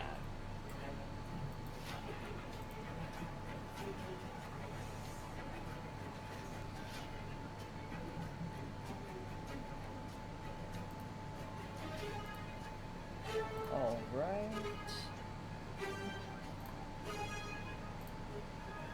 And then as my nick attack, I will go up to this one right here. All right. 7 damage. And then I'm gonna put this for rage. And then I'm gonna put the fist for reckless, so I know I'm reckless 8. Nice. Okay, that'll be me.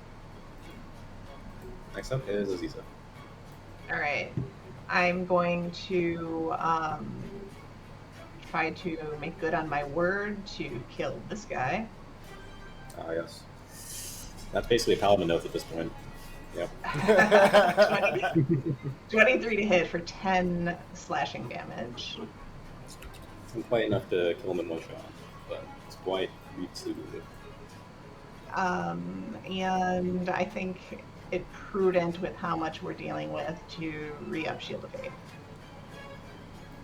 And that'll be my turn. Drumclaw.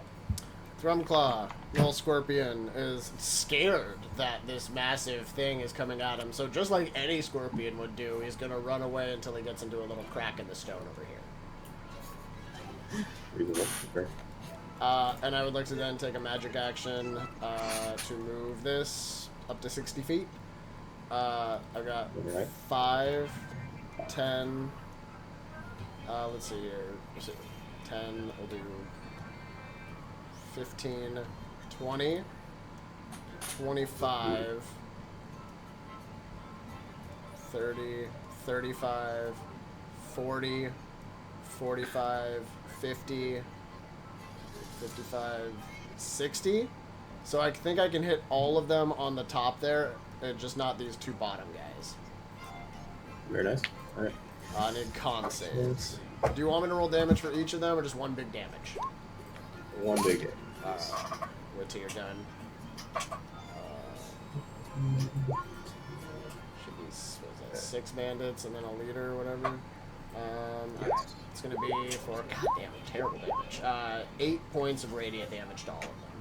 Or 4 if they made a save.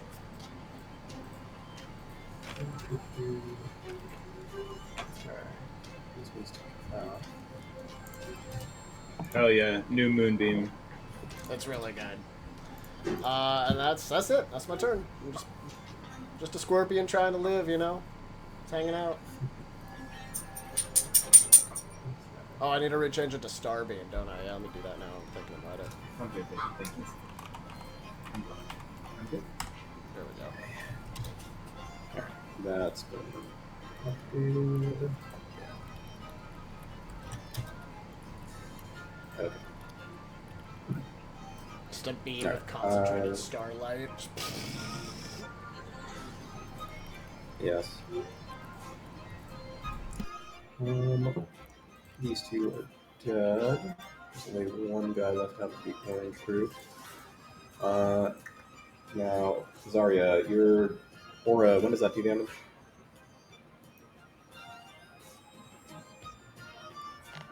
I think she has to activate it.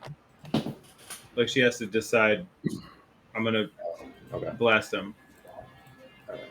In which Yeah. case, it is alive, so it's gonna come over here. It's angry at Aziza for nearly killing him. And, in his rage, he just attacks back.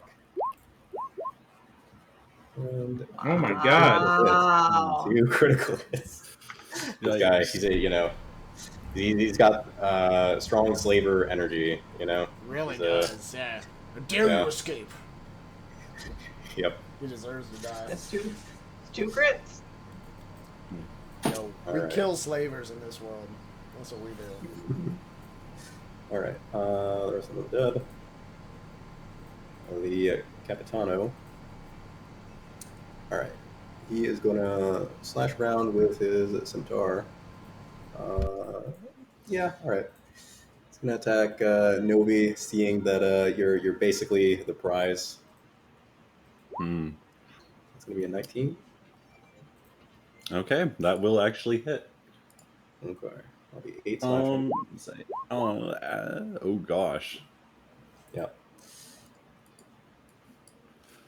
As a reaction to taking damage the first time, Novi's gonna kind of spit back in his face and then do a little bit of hellish rebuke. Ooh, solid. Alright. Let me do roll that dex save. Oh my god. He's quick on his feet, you know. He survived a few years as a bandit, so Tough. I'm gonna say. So takes half. Oh my gosh. alright. Yeah. However, he does manage to slice you up good, despite your attempts to fight back. Okay. These guys, they took some damage and they don't like it. They're gonna try to distance back away from the moonbeam, so Ferris will get an attack of opportunity. I will choose to not take it just in case. You're gonna shift back. One of them will shoot their crossbow towards you, Ferris.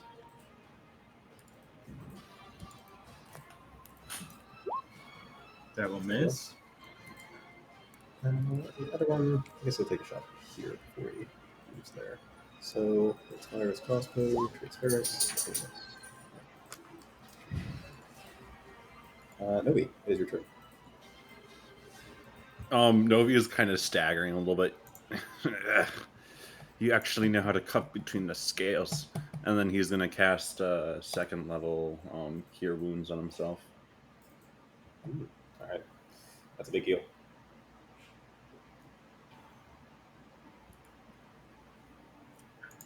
Alright. Roll that, and then Oh damn. Yeah, back up to full. Big. We'll say they got me really low, really quick. I was not a fan. any Yeah, that's also like 3 7s on 48. That is kind of crazy, I will say. I'll say. Otherwise, Novi is gonna kind of hunker down a little bit more. Alright. Sounds good. You try, but surrounded by 4 guys, you know. This is where, like, you know, you'd prefer that Aziza, or, sorry, overstanding instead. Let's see. These guys. Well, he doesn't want to stand in the moonbeam, so we're going to shift around. This guy is going to attack you, Novi. Scimitar, that's going to miss. The other two will also do the same. Nope. Miss. Yes. 20. Going to deal you 3 damage. And then, seeing that moonbeam, they basically try to scatter. You can take an attack of opportunity against some of them. Tragically, I used my reaction for hellish. Yeah.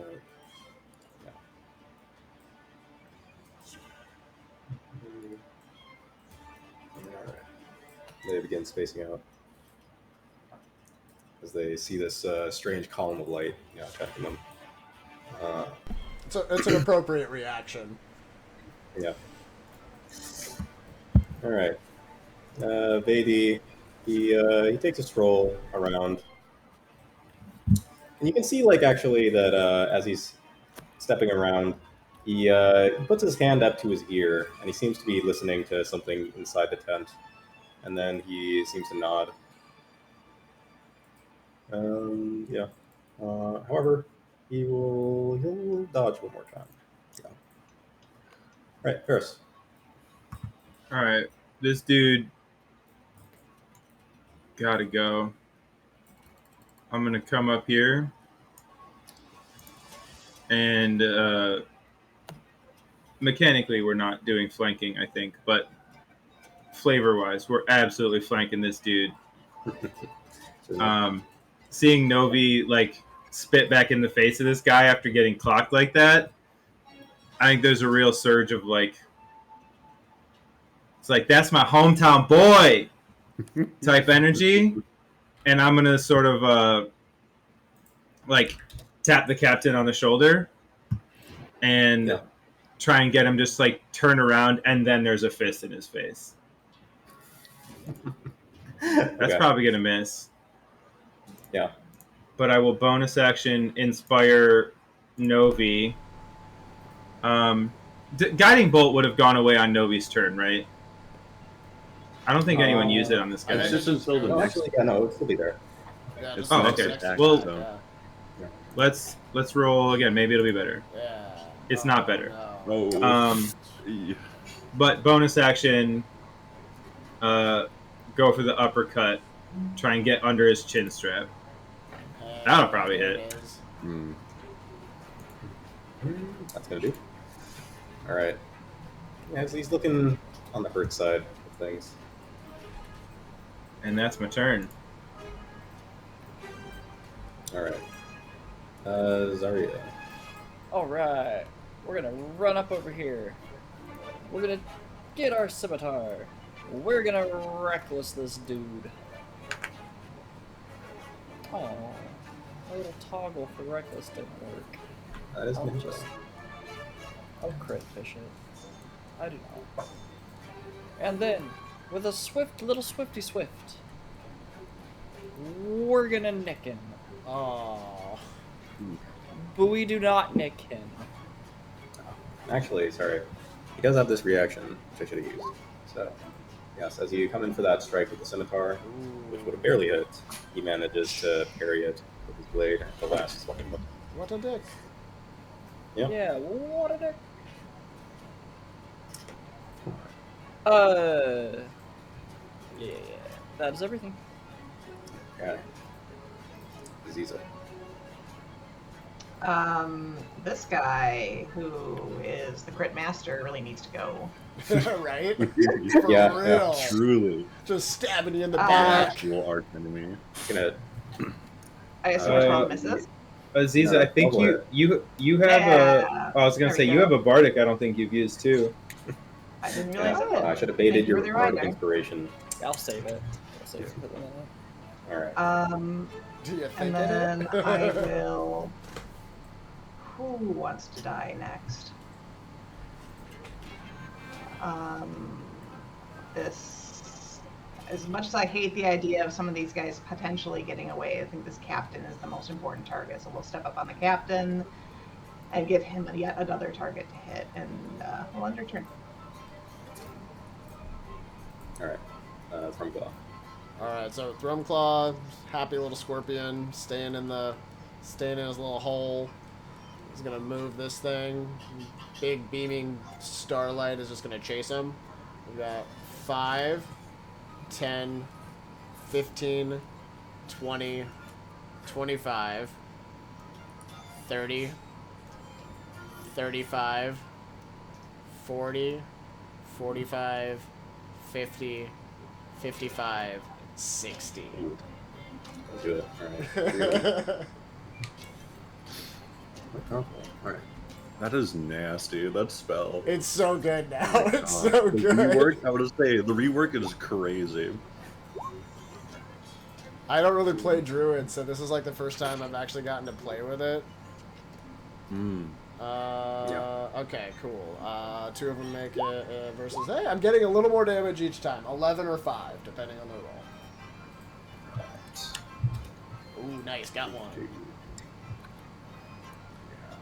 Can you imagine the confusion of just like a beam of starlight is burning your friends away? And you're like, I don't understand why!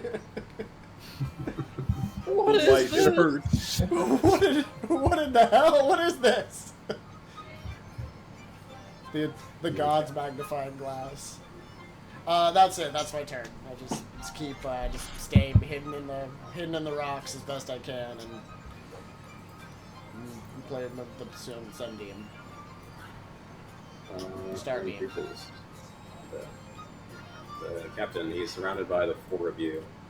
Yeah, he's not looking too good. Oh, how the turns have tabled. Yes. He says, "Where am I? Where are all you scum? There are 4 of them here." He points to the 4 of you. And the rest of the bandits who are all just sort of like cowering in the corners of the camp. He curses and he's going to disengage, actually. Ooh, hiss. Respectable. Yeah. That will end his turn. This guy, he's going to step over here. He's quite injured. He's going to fire at Ferris. Gonna miss. Group. Yeah, it's just the 2 of them. Alright. Novi. Okay. Novi's gonna look over at the bandit captain that just slashed him up real good and now is running away. And then look over towards Mr. Snake. Say. Who do we... He's like kind of enclosed there, so I guess we should probably just go after the captain. We'll just do another first level guiding bolt at the captain. Okay. I'm really sick of you. Could you just die? And then I'll add the bardic, I suppose. Oh yeah. Oh, Oh yeah. That's gonna hit. Alright, 11 damage. He's looking badly beat down. He's hurting.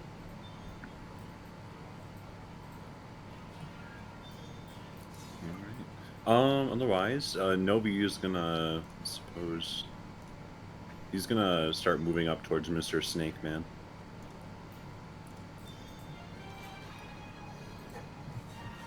The guy, Vedi, he sees you approaching and he says, Amorite priest, what I was looking for. Will you answer my questions? Novi's gonna take a second, kind of look him up and down. Does he look like he might recite things? No, he doesn't look like a reciter. He'll narrow his gaze. This depends on the questions. He seems to think about it. These bandits.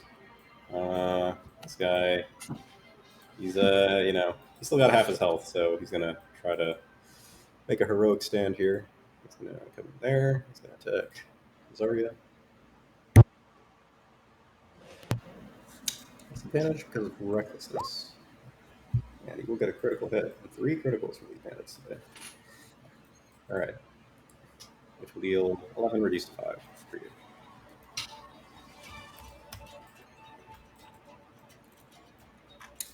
And then the other purples. That one's dead. This one's here. He's going to step to the side here. He's going to fire a crossbow bolt towards Zarya since she's worthless. 19 is going to hit for 9 piercing, reduced for you. Oh, and then the one over here, he, does. I'm going to roll. You should roll last turn and then take his action. All right. I'm going to roll an investigation check here. Sure. All right. Nice. Oh, natural 20. That's very fair. Yeah. And you see him, he narrows his eyes and he looks at the scorpion and he says, "Boss, I think it's the scorpion." He looks up, everybody's dead. I figured it out, boss. His boss is actively running away, and the dude's like, "I figured it out." Figured out the whole thing. Yeah. His boss Technically- executes him on the way out. Where have you been? He's hunched over, looking in the crevasse of a scorpion. You've been playing Got with him. bugs that were dying? No, you gotta understand. It's like there's something's weird about the scorpion, man. Yeah. He calls out to the boss, and the boss says, "You damned idiot! You damned idiot! What are you doing?" And he says, "I'm sorry, boss. I'll shoot the people, I guess."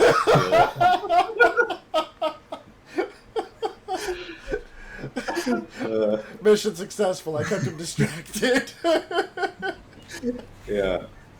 And he looks like an idiot. Oh, that's too funny. He's That's gonna the fire one we a have to keep crossbow alive. bolt towards he'll take a shot towards Aziza, given her demeanor and disposition.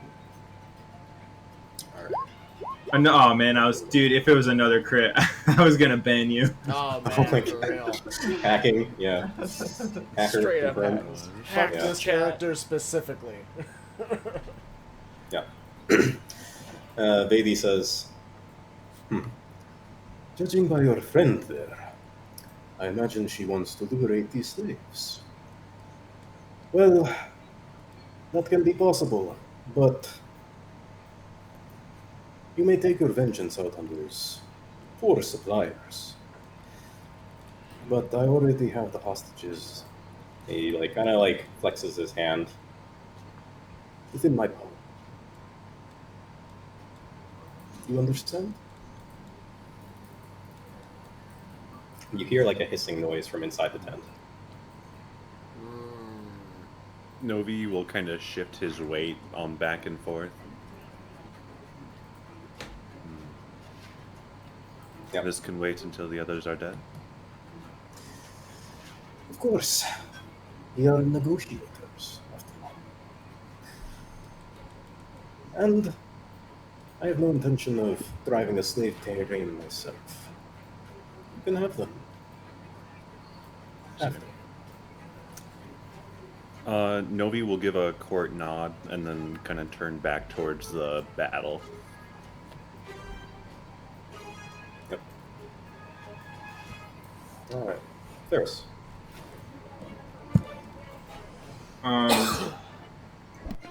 I'm going to mechanically. I'm going to just squeeze between Aziza and Zarya and get over here. But for flavor, what this looks like is as Aziza's in a battle stance, probably about to advance towards the next enemy. I'm gonna as she takes a step, I'm gonna step on her calf and vault over her and try and sweep the captain's legs as I do so. Right. Not literally knocking him prone, but just going for that Yeah, kind of a kick. Very nice. Ooh, that's a crit. It does not matter that I had advantage. All right. How do you take him down? I think it's a quick. We vault over Aziza. We land on our feet like a cat. Do a quick leg sweep, and as he hits the ground, my fist smashes his face into the dirt, and then he's just down. All right. Yeah.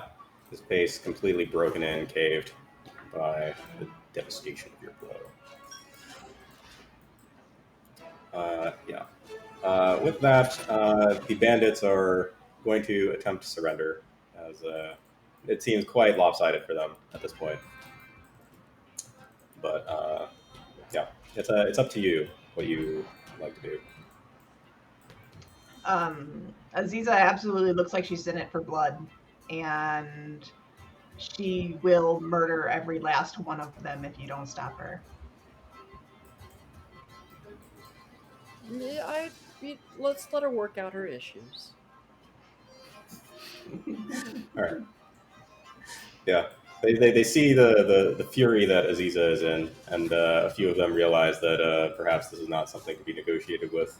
And they seem to now be looking to try to run away now in full. Ooh, we made a mistake. Yeah. How is she angrier than the barbarian? Yeah. Well, sorry, it's your turn. All right. I'm gonna attack this guy recklessly, non-lethally. Hmm.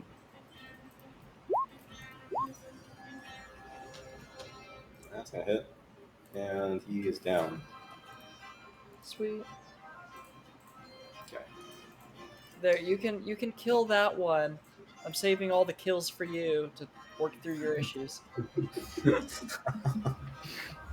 A buffet of murder. Oh. Go up here, still reckless. Yep. You take him down too. All I would right, like to non-lethal use too. I would like to use my reaction to feel like not the weirdest one in the group right now. All right.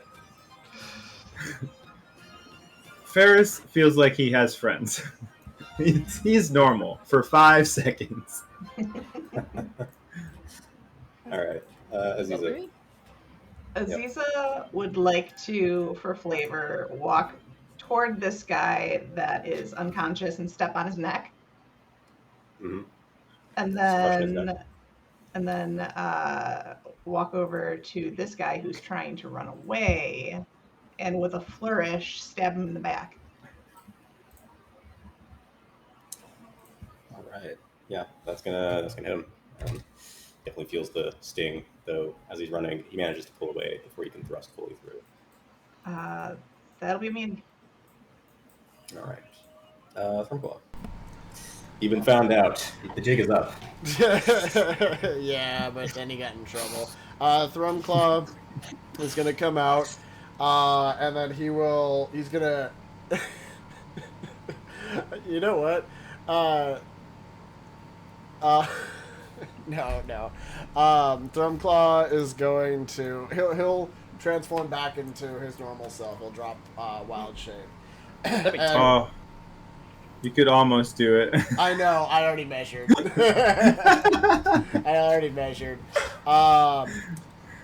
And I'm going to let's see here.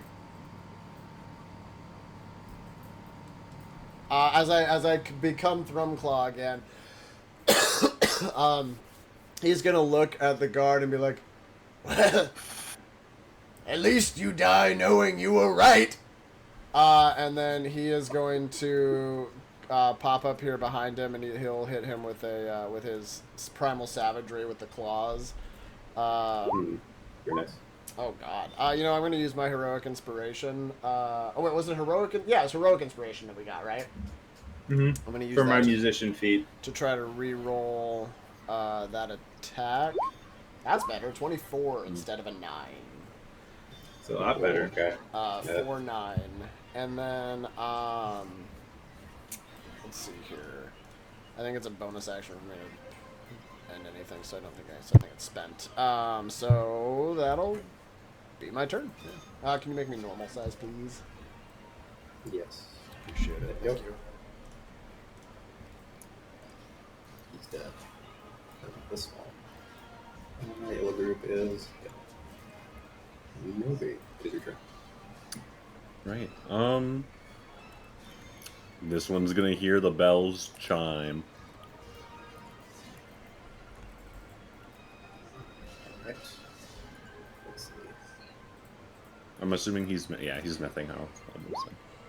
Is he missing health? Oh. Damage suitable with damage. Say, kind of Novi looking over the field of dead corpses, kind of half-heartedly sends out a toll of dead, knowing that the work is already done. These are dead men. Yep. The last remaining bandits. This one by you, Thrumclaw. He's just gonna run, like full dash. You'll get an attack of opportunity. Okay. I'll try to bonk him with my staff. Because I don't. Wait, hold on. Yeah, I'm only level 3. I don't have Warmate or Warcaster yet. So. Oh shit, where'd my staff go? Staff. Bonk. Wait, hold. What? That's not. What the hell? Okay, hold on. Yes, it does that every time. It's fine. I'm just gonna roll a d20 here. That's a 19 to bonk. Okay.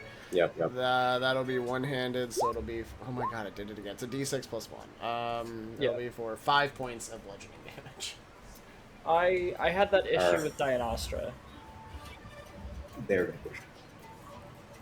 The other bandit tries to run, but you'll catch up with them. It's not very difficult.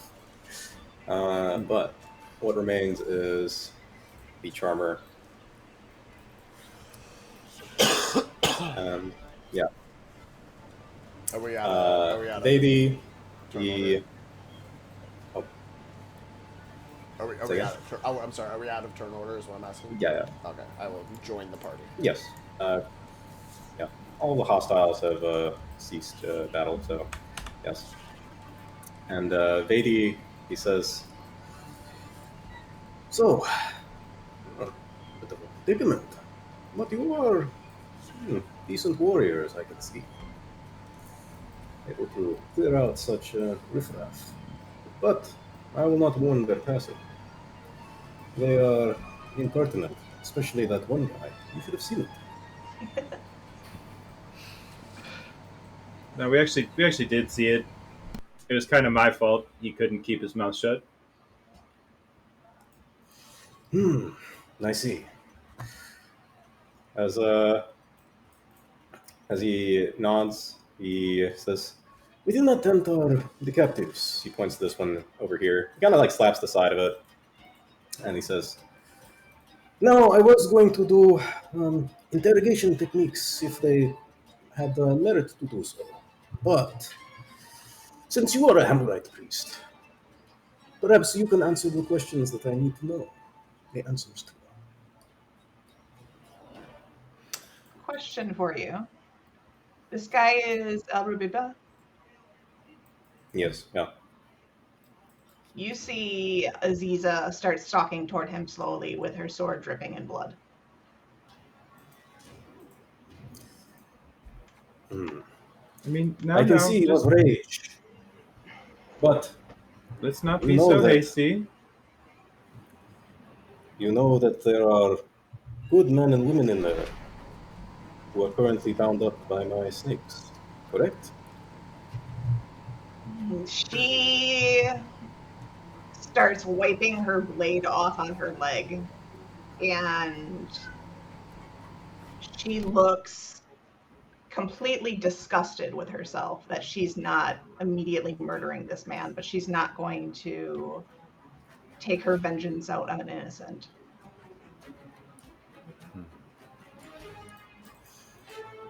He nods, he says, tell me.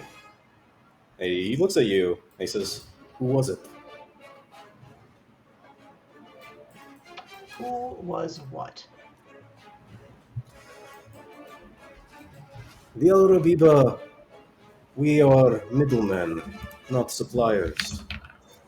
I can only think of one who might have acquired such a personal distaste.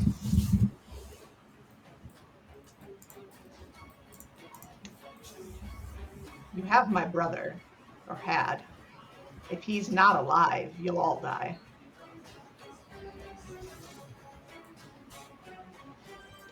People do die, but whether he is enslaved, I do not know these details. As for who and what, if you would answer my questions, he points to Novi, I will answer some of yours. A suitable trade? I mean, can you throw in the people that they recently captured? That's who we came for, not just to execute slavers. Hmm. I evidently cannot transport them by myself. You see me, right? He, he just like taps his staff on the ground. I will release them, so long as everything is peaceable between us. Hmm. Novi will kind of finally speak up. You mean to ask a Hammerite for what secrets?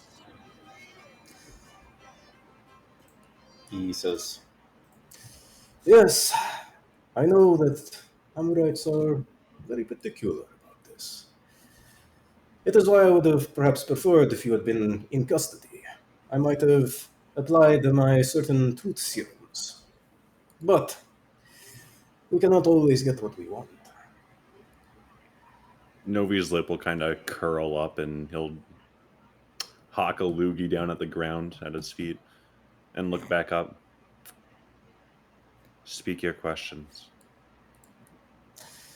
There is a place. It is called the Scaranati Refuge. There are certain interested parties who wish to know this location. Well, that's convenient.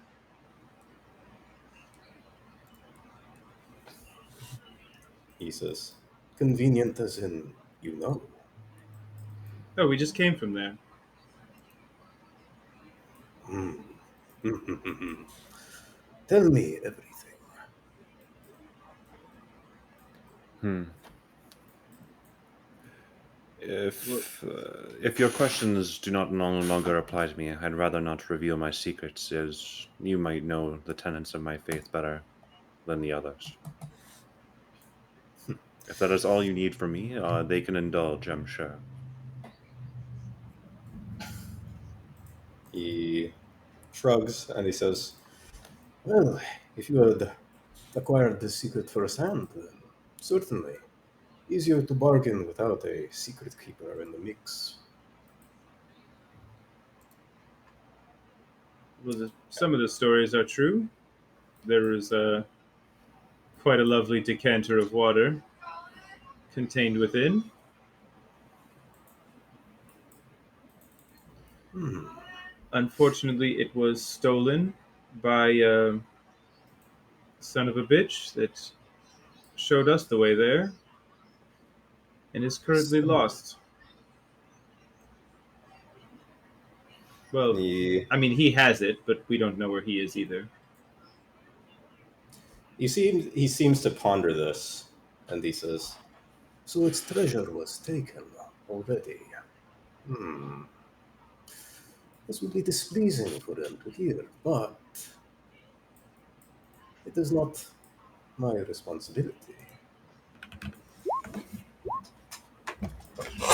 he will, you see, he seems to scrutinize your answer just to be sure. Uh, Roll me a persuasion check. I think he stepped away for a moment. Oh, there he is. Okay. True. Nice. He seems to take your words at face value. And he says, very well, but the location is still important if they wish to investigate the scene. He pulls out like a scroll of parchment and he hands it to one of you.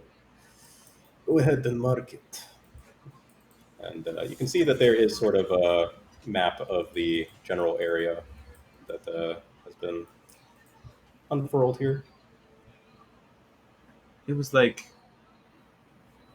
a little bit southeast of here, but Thrumclaw might actually know. He was kind of a survival in the desert man.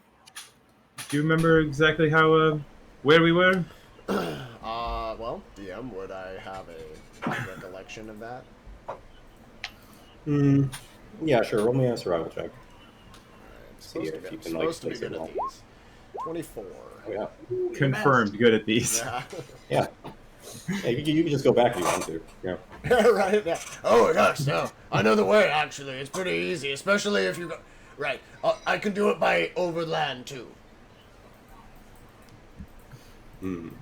He says, well then, your marking is appreciated. You are You're gonna want able to- you're gonna want some way to deal with undead. There's some undead, and the traps reset themselves. But that is only par for the course for these ancient tools. We weren't warned. And he says, all right, well, I have done you a courtesy. Perhaps, or you have done me a courtesy. I will offer you one in turn. He looks to the group of you. What is it that you might ask of me? Return my brother.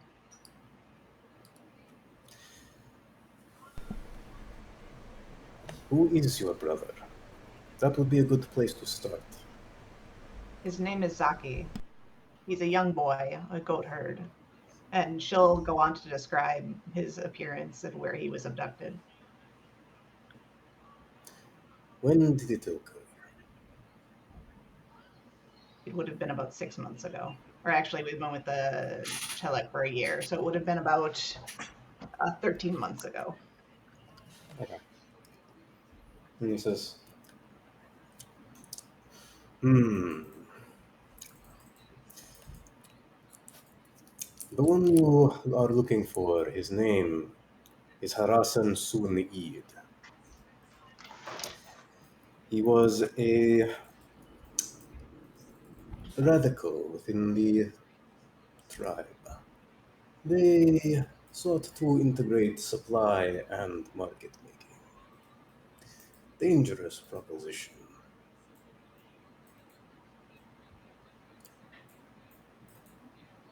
Where will I find this person? Harasan Sun-Eid. he says, Our relations with him are icy, but he has been seeking to become a glue between the Amarats and the raiders around the plains of Zikri and the Sandspears. As far as I understand, he seeks to make a good relationship with the Red Sand Raiders, who live within the Raiders' rocks.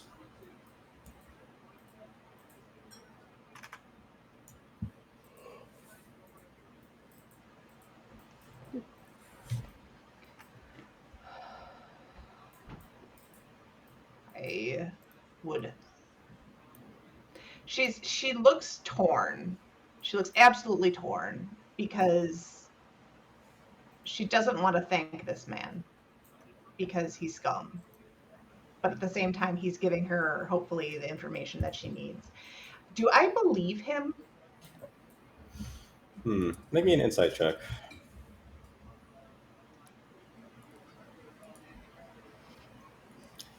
Yeah. So you gather that this guy, he's not much of a fan of Harasan Sun-Eid, but probably not because like he's evil or anything. Probably just because like they differ from the usual methods, you know. So you gather that like he doesn't really have enough motivation to lie to you, but he's not doing it really out of the goodness of anyone's heart, really. Okay. I think Thrumclaw being like really close with Aziza, he would be able to sense kind of the tension and apprehension. And he tries to always be like the most level headed he can be. But he's gonna lean down and remember, when you're lost in the desert, any water is good water. Yep. She will sheath her blade and sort of get close to Throneclaw and just sort of rest her forehead on his shoulder, because he's significantly taller than she is. Big and pangolin just hug. yeah. The most Yep. affection she's willing to accept from anyone. And Lady, he seems to like he sees like that display of affection, and it's just sort of weird for him. Like he just kind of says, I see. Well, it seems that and as he's like turning to leave, you can see actually that um, being dragged out of this tent is this man. Mm-hmm. It's probably like outside of the science field too. But being We're dragged on by the regional map. oh, Yeah, I'll say we're on regional. oops. Okay, there we go. Yeah. Being dragged out of the tent is this guy, and you can see like he's been bound up as this creature pulls him free of the silent stone, um, and she says, Lady, I have found the Hamrite priest. and, Unhand him. Lady Our says, dealings are done. he says, Well, I didn't know there was two of you. he says, You've given me what I desire, so I suppose there is no need to ask the other. and the Kika, or the snake lady, she says, All that work for nothing? Unbelievable. you can see this guy, he's got like 3 snakes sort of like wrapping his arms, like one around his neck as he's Hey, like wait, what? on the ground. One more question, unrelated, trivial perhaps, partially potential second half of the question. Mhm.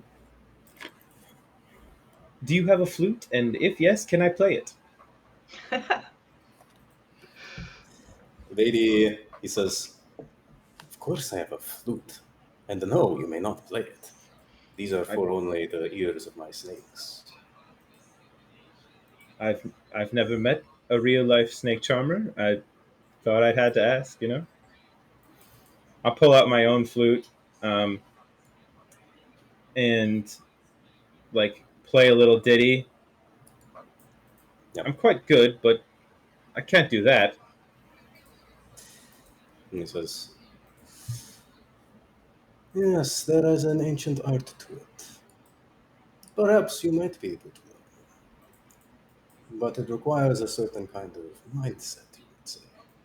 And you see him like bring the snake charming flute up to his lips, and you can see as he does so, you can see like some of the snakes that have been sort of parked in like various areas of this campsite seem to basically rear their heads up, uh, and you can see like just dozens of them just like all around the camp that now have their like, heads raised.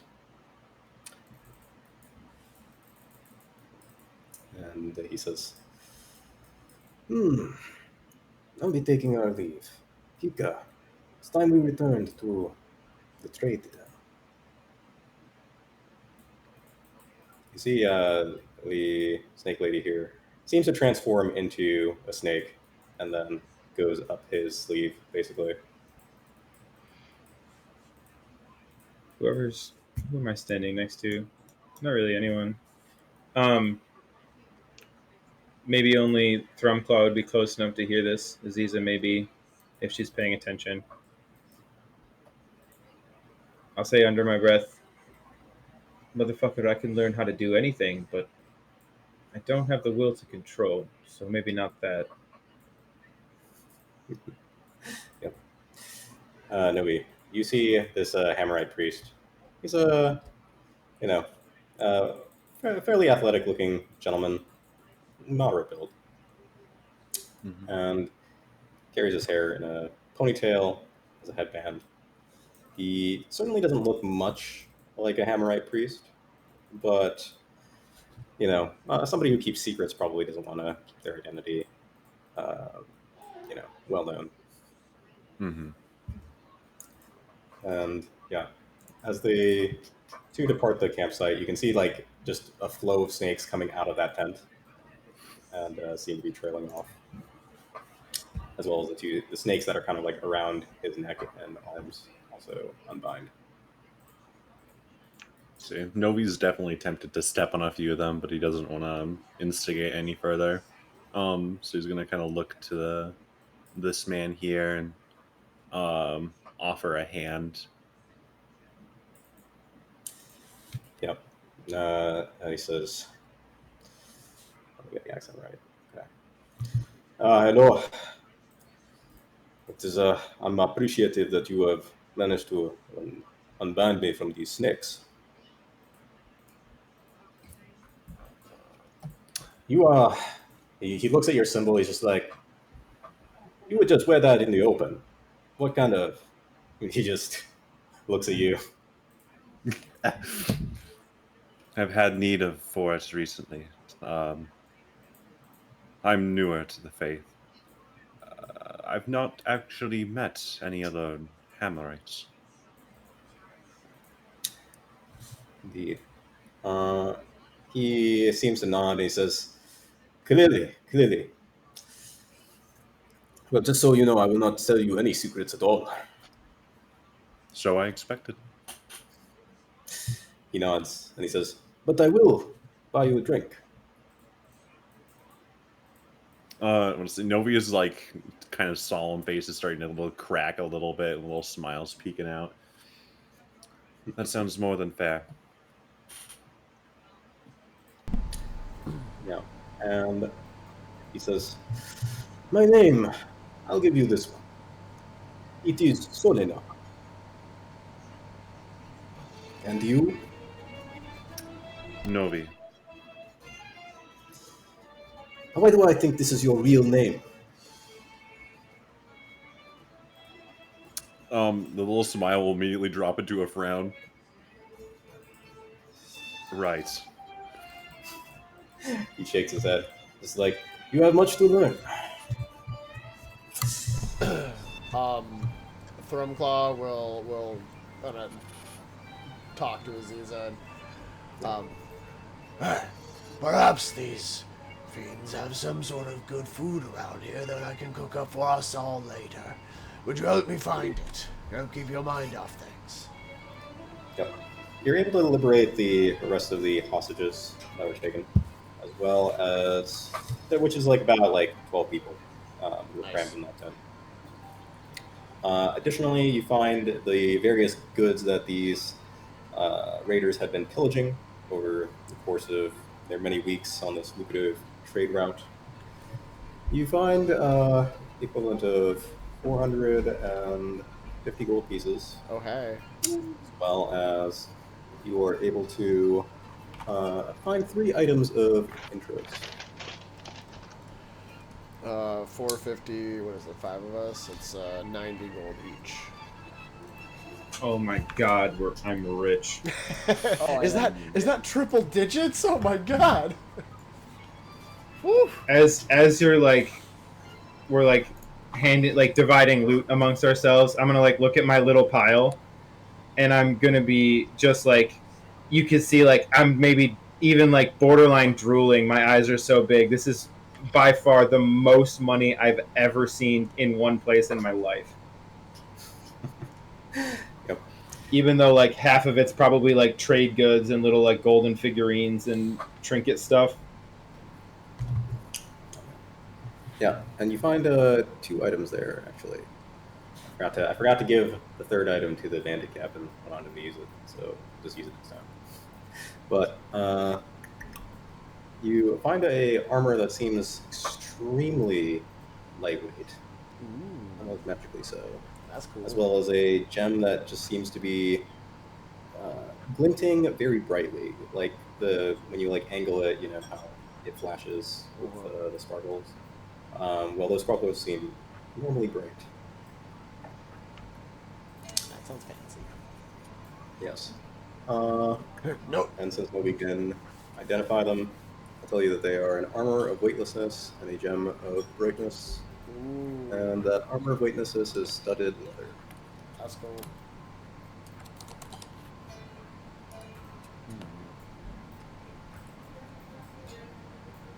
Weightlessness is pretty cool.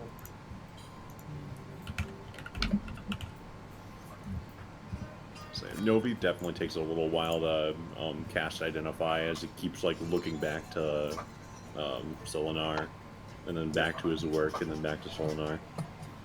He's kind Solinar of a looks little at you. dubious. Yep. Solinar says like, well, what you looking at? I'm right here. I didn't just move across the canyon in like 2 seconds. You see, I've only read of him through texts. It is only natural. I didn't know there was others in the area. I don't know, man. You spend all your time in books. I feel like respecting privacy might be like day one shit. Like that, I put that on page 1. Make a secret name. Respect your companion's privacy. Like, right there. No. He says, oh, no. You don't respect anyone's privacy. He says, don't let him teach you wrong. You get in everyone's business. Exactly. This is true. Thrumclaw would like whenever we make camp. I mean, I feel like it's been a big day. We get all these hostages back to their camp and everything. Thrumclaw would spend the evening just making like a big stew with as much of the supplies as he's willing to get from everybody for the camp, for the hostages, for you know the people we helped, and like everybody. Just like that's like his like we've had a very busy bad day. But it ended well, so a good stew for everyone. And he's just gonna spend the evening cooking and like singing songs. Very nice. Yeah, and the hostages are very grateful. You're able to find, enough supplies that you could quite readily get to Jashish. Nice. And yeah, some of these people, they say that they're, on an itinerary to Great Belta. But they'll probably stop by in Jashish to catch their bearings in a hall, but they'll probably be heading out very quickly.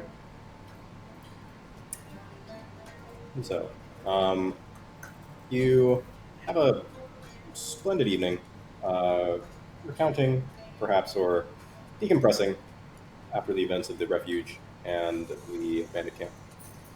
Are there any in this like traveling caravan?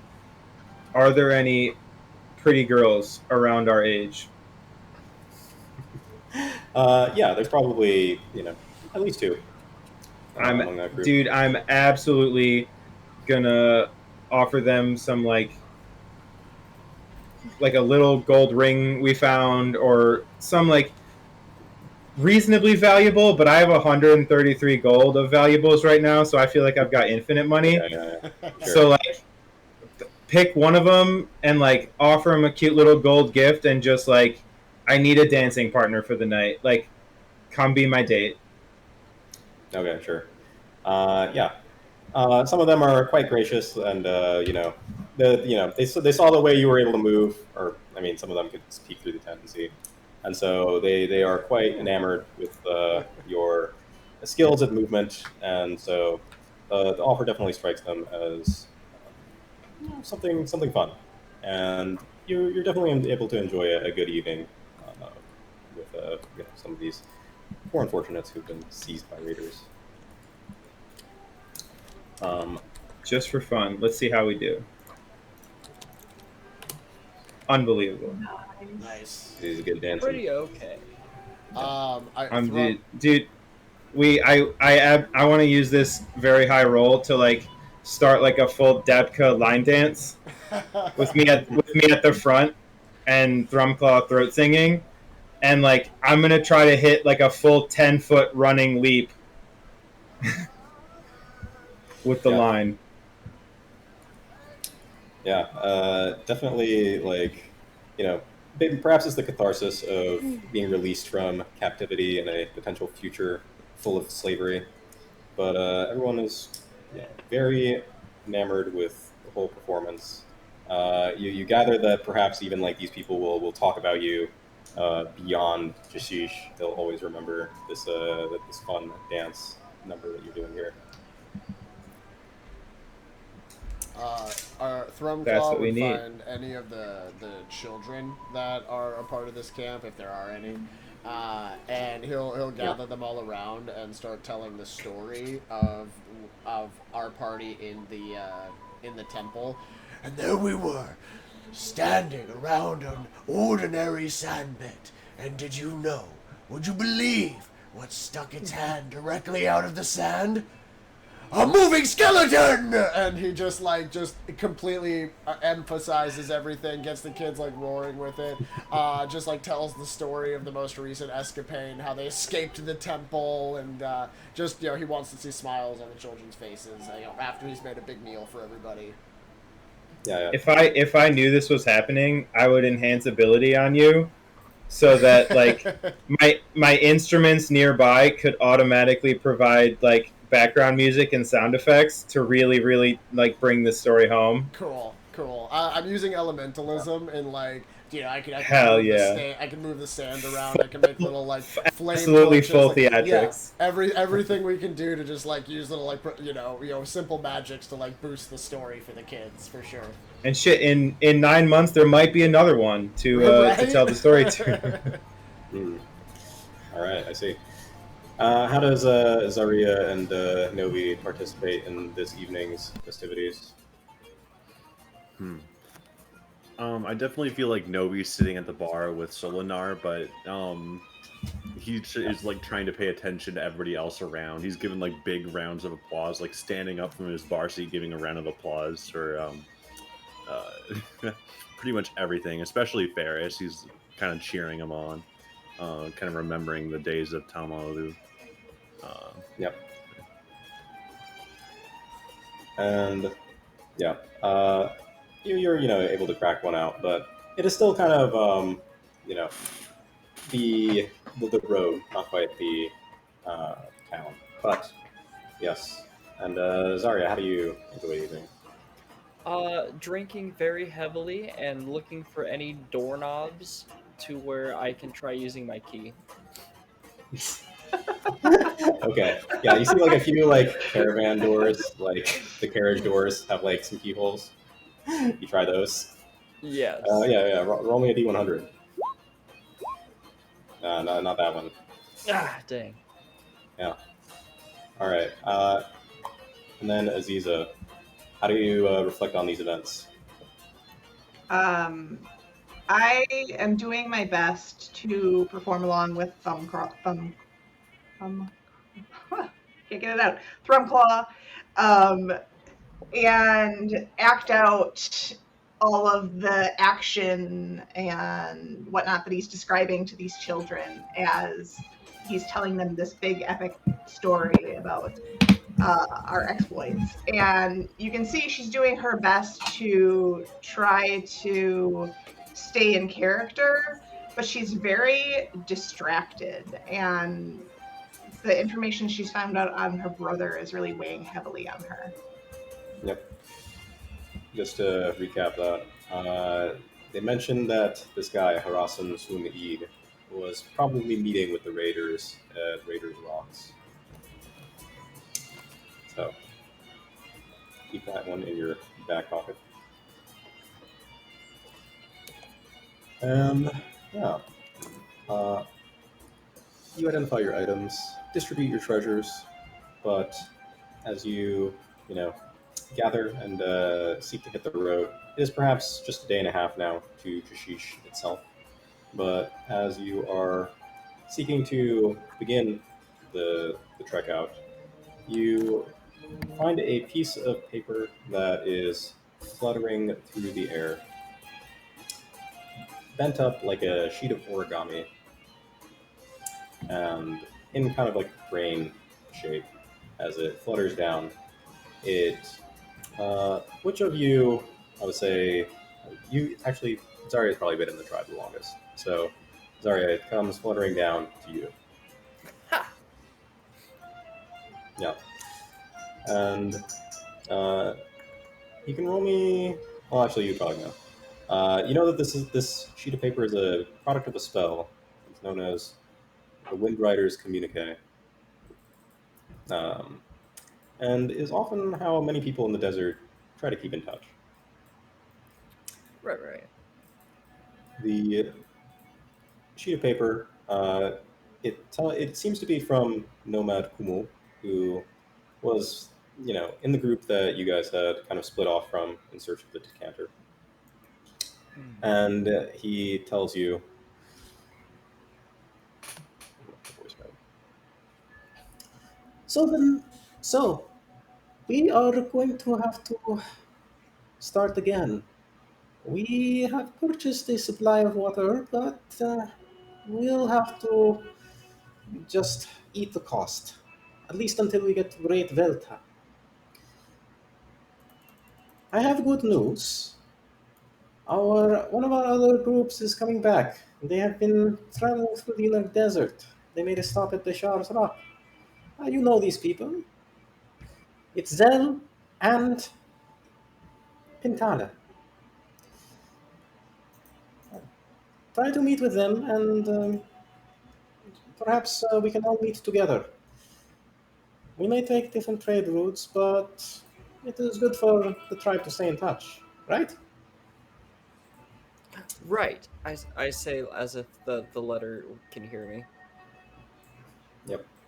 And yeah, it indicates that they're making a stopover at Jashish as well. And as you see, like the two names, uh, let's see.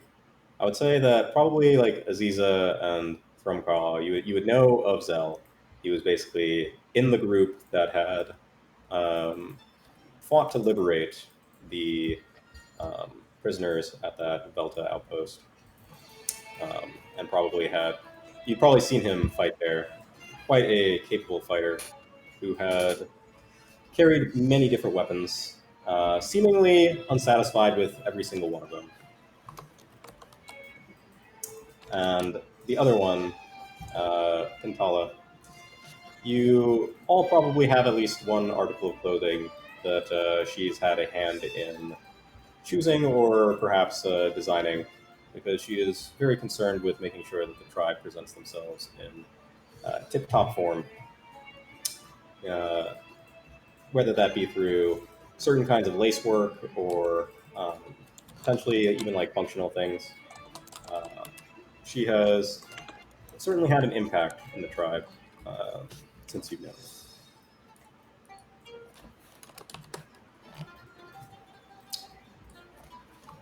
And it is a fun thing to look forward to.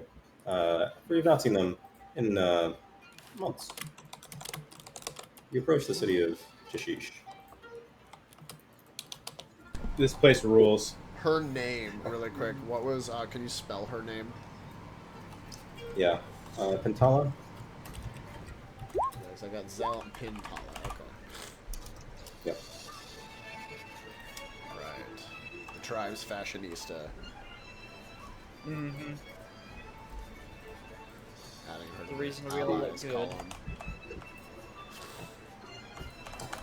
Yes. All right. So I'll give you a brief introduction to Jashish before we end on time. Okay. So, yeah, as you get to Jashish. Okay.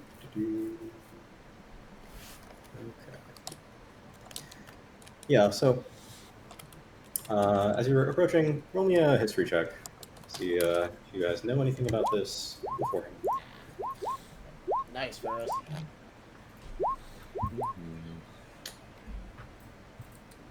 Okay. Hit him with the There it is. Oh yeah. All right. skill monkey go. Yeah. So, Novi and Ferris and Zarya, you would all know that Jashish is actually a Thri-Kreen town, which is usually abbreviated to just a Thrick town. Huh. And as you are approaching, you can see that their architecture kind of is quite evident in the town itself.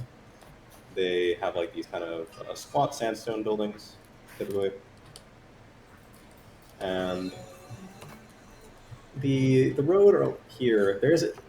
Jashish is not like a hub town; it's very much like an on the road town. So there's just but a single main road out here, um, and as you arrive there, you can see that there are many of these like palm-looking trees. Though you know that such trees, uh, they are perhaps an oddity. For you can see one thrycreen who seems to be going up to one of them and seemingly like milking the tree, more or less. Like there's like a spout on the spigot on the tree, and into a pail seems to be pouring this pale liquid that they seem to be carrying back into the city.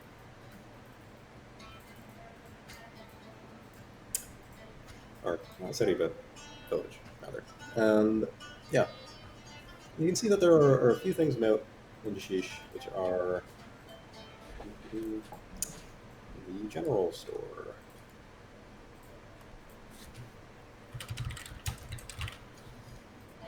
Load that up.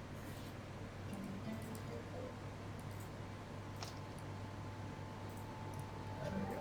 I do like me a good store. Yeah. Store for a general. Okay. General store. There's also the welcoming camel inn. And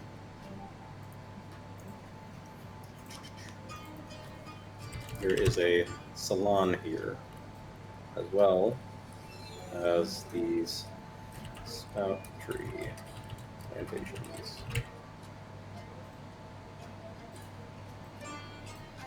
So, with my relatively good roll, could we say that I've been here before, even just in passing? I would say that this is a little bit less likely as this is a bit further from Almalu. For sure. But, yeah. Are there street performers, or is it not quite a big enough village for that? It's not a huge village, and you know that the Thrycreen they don't have like the same sort of sense of entertainment as like most people. So the like you know that they can be entertained, but it's like definitely like you have to cater to their style Sure. in order to make a success against it. But yeah, it's a smaller town, and so it's less likely that you would have been here before. Yeah, and so you know that probably interesting folks would be at the Welcoming Camel Inn, but there are other things, and perhaps you can fence off some of your goods at the general store. And additionally, Solinar, he will tell you, Novi, he says, I'll be real with you. Buying you a drink is probably not adequate. Would you agree? Then what else shall entail? Well, do you have something pressing that you need right now? I could do you a favor. I'm tempted to ask for knowledge, but I know that is not within question. No, it can be done. It's just it's a steeper price than you might be willing to pay. I wish to be more of service to that of Hummer. I wish to learn more. The little texts I did have are long gone, and I wish to fulfill my priesthood to him. Is there any way you can help in this manner? He says, well, there are a few places that every Hammerite should know. If you just came by it in books, I can see why you might be missing. Fine, I'll tell you something. But only over a drink. Hmm.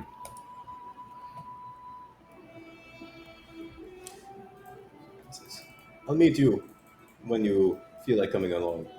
You see him stalking off towards the welcoming. Right.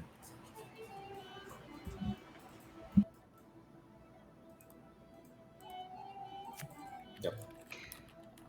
When you say salon, I think hairdresser, but I'm thinking maybe you mean something else. No, it's like very much like that. Like it is very much restorative treatment. I'm going there. There's just a bunch of Thrycreans with like their forearms and just like doing work on. Yo, They're just Dude, I'm clicking getting- back and forth to each other, just like 100%. I'm getting cornrows. yeah. They're all talking shit. Thrumclaw would go to where are there like are there any like street vendors with food? Oh yeah. Okay, Yeah, yeah, you'd be able to. Thrumclaw is going to go and explore the food of these people. If he's never been here before, that's like the first thing he does. He's like, "What are they eating here? And what recipes can I learn?" And he just wants to expand his repertoire of cooking. Alright. Yeah. And so we're coming right out on time, so we'll explore this little slice of Ulwase next time. But hope you guys have fun with this one. Always. oh, I had a great time. Absolutely. Oh, yeah. Okay. Our plan went so well. It did. Yes. It did. All right. And with that, I will go ahead. And A little too well. I will stop the recording. Thanks, everybody. Yeah. Have a good thanks, night, everyone. y'all. Have a good night. Have a good Thank night, you, Sid. everybody.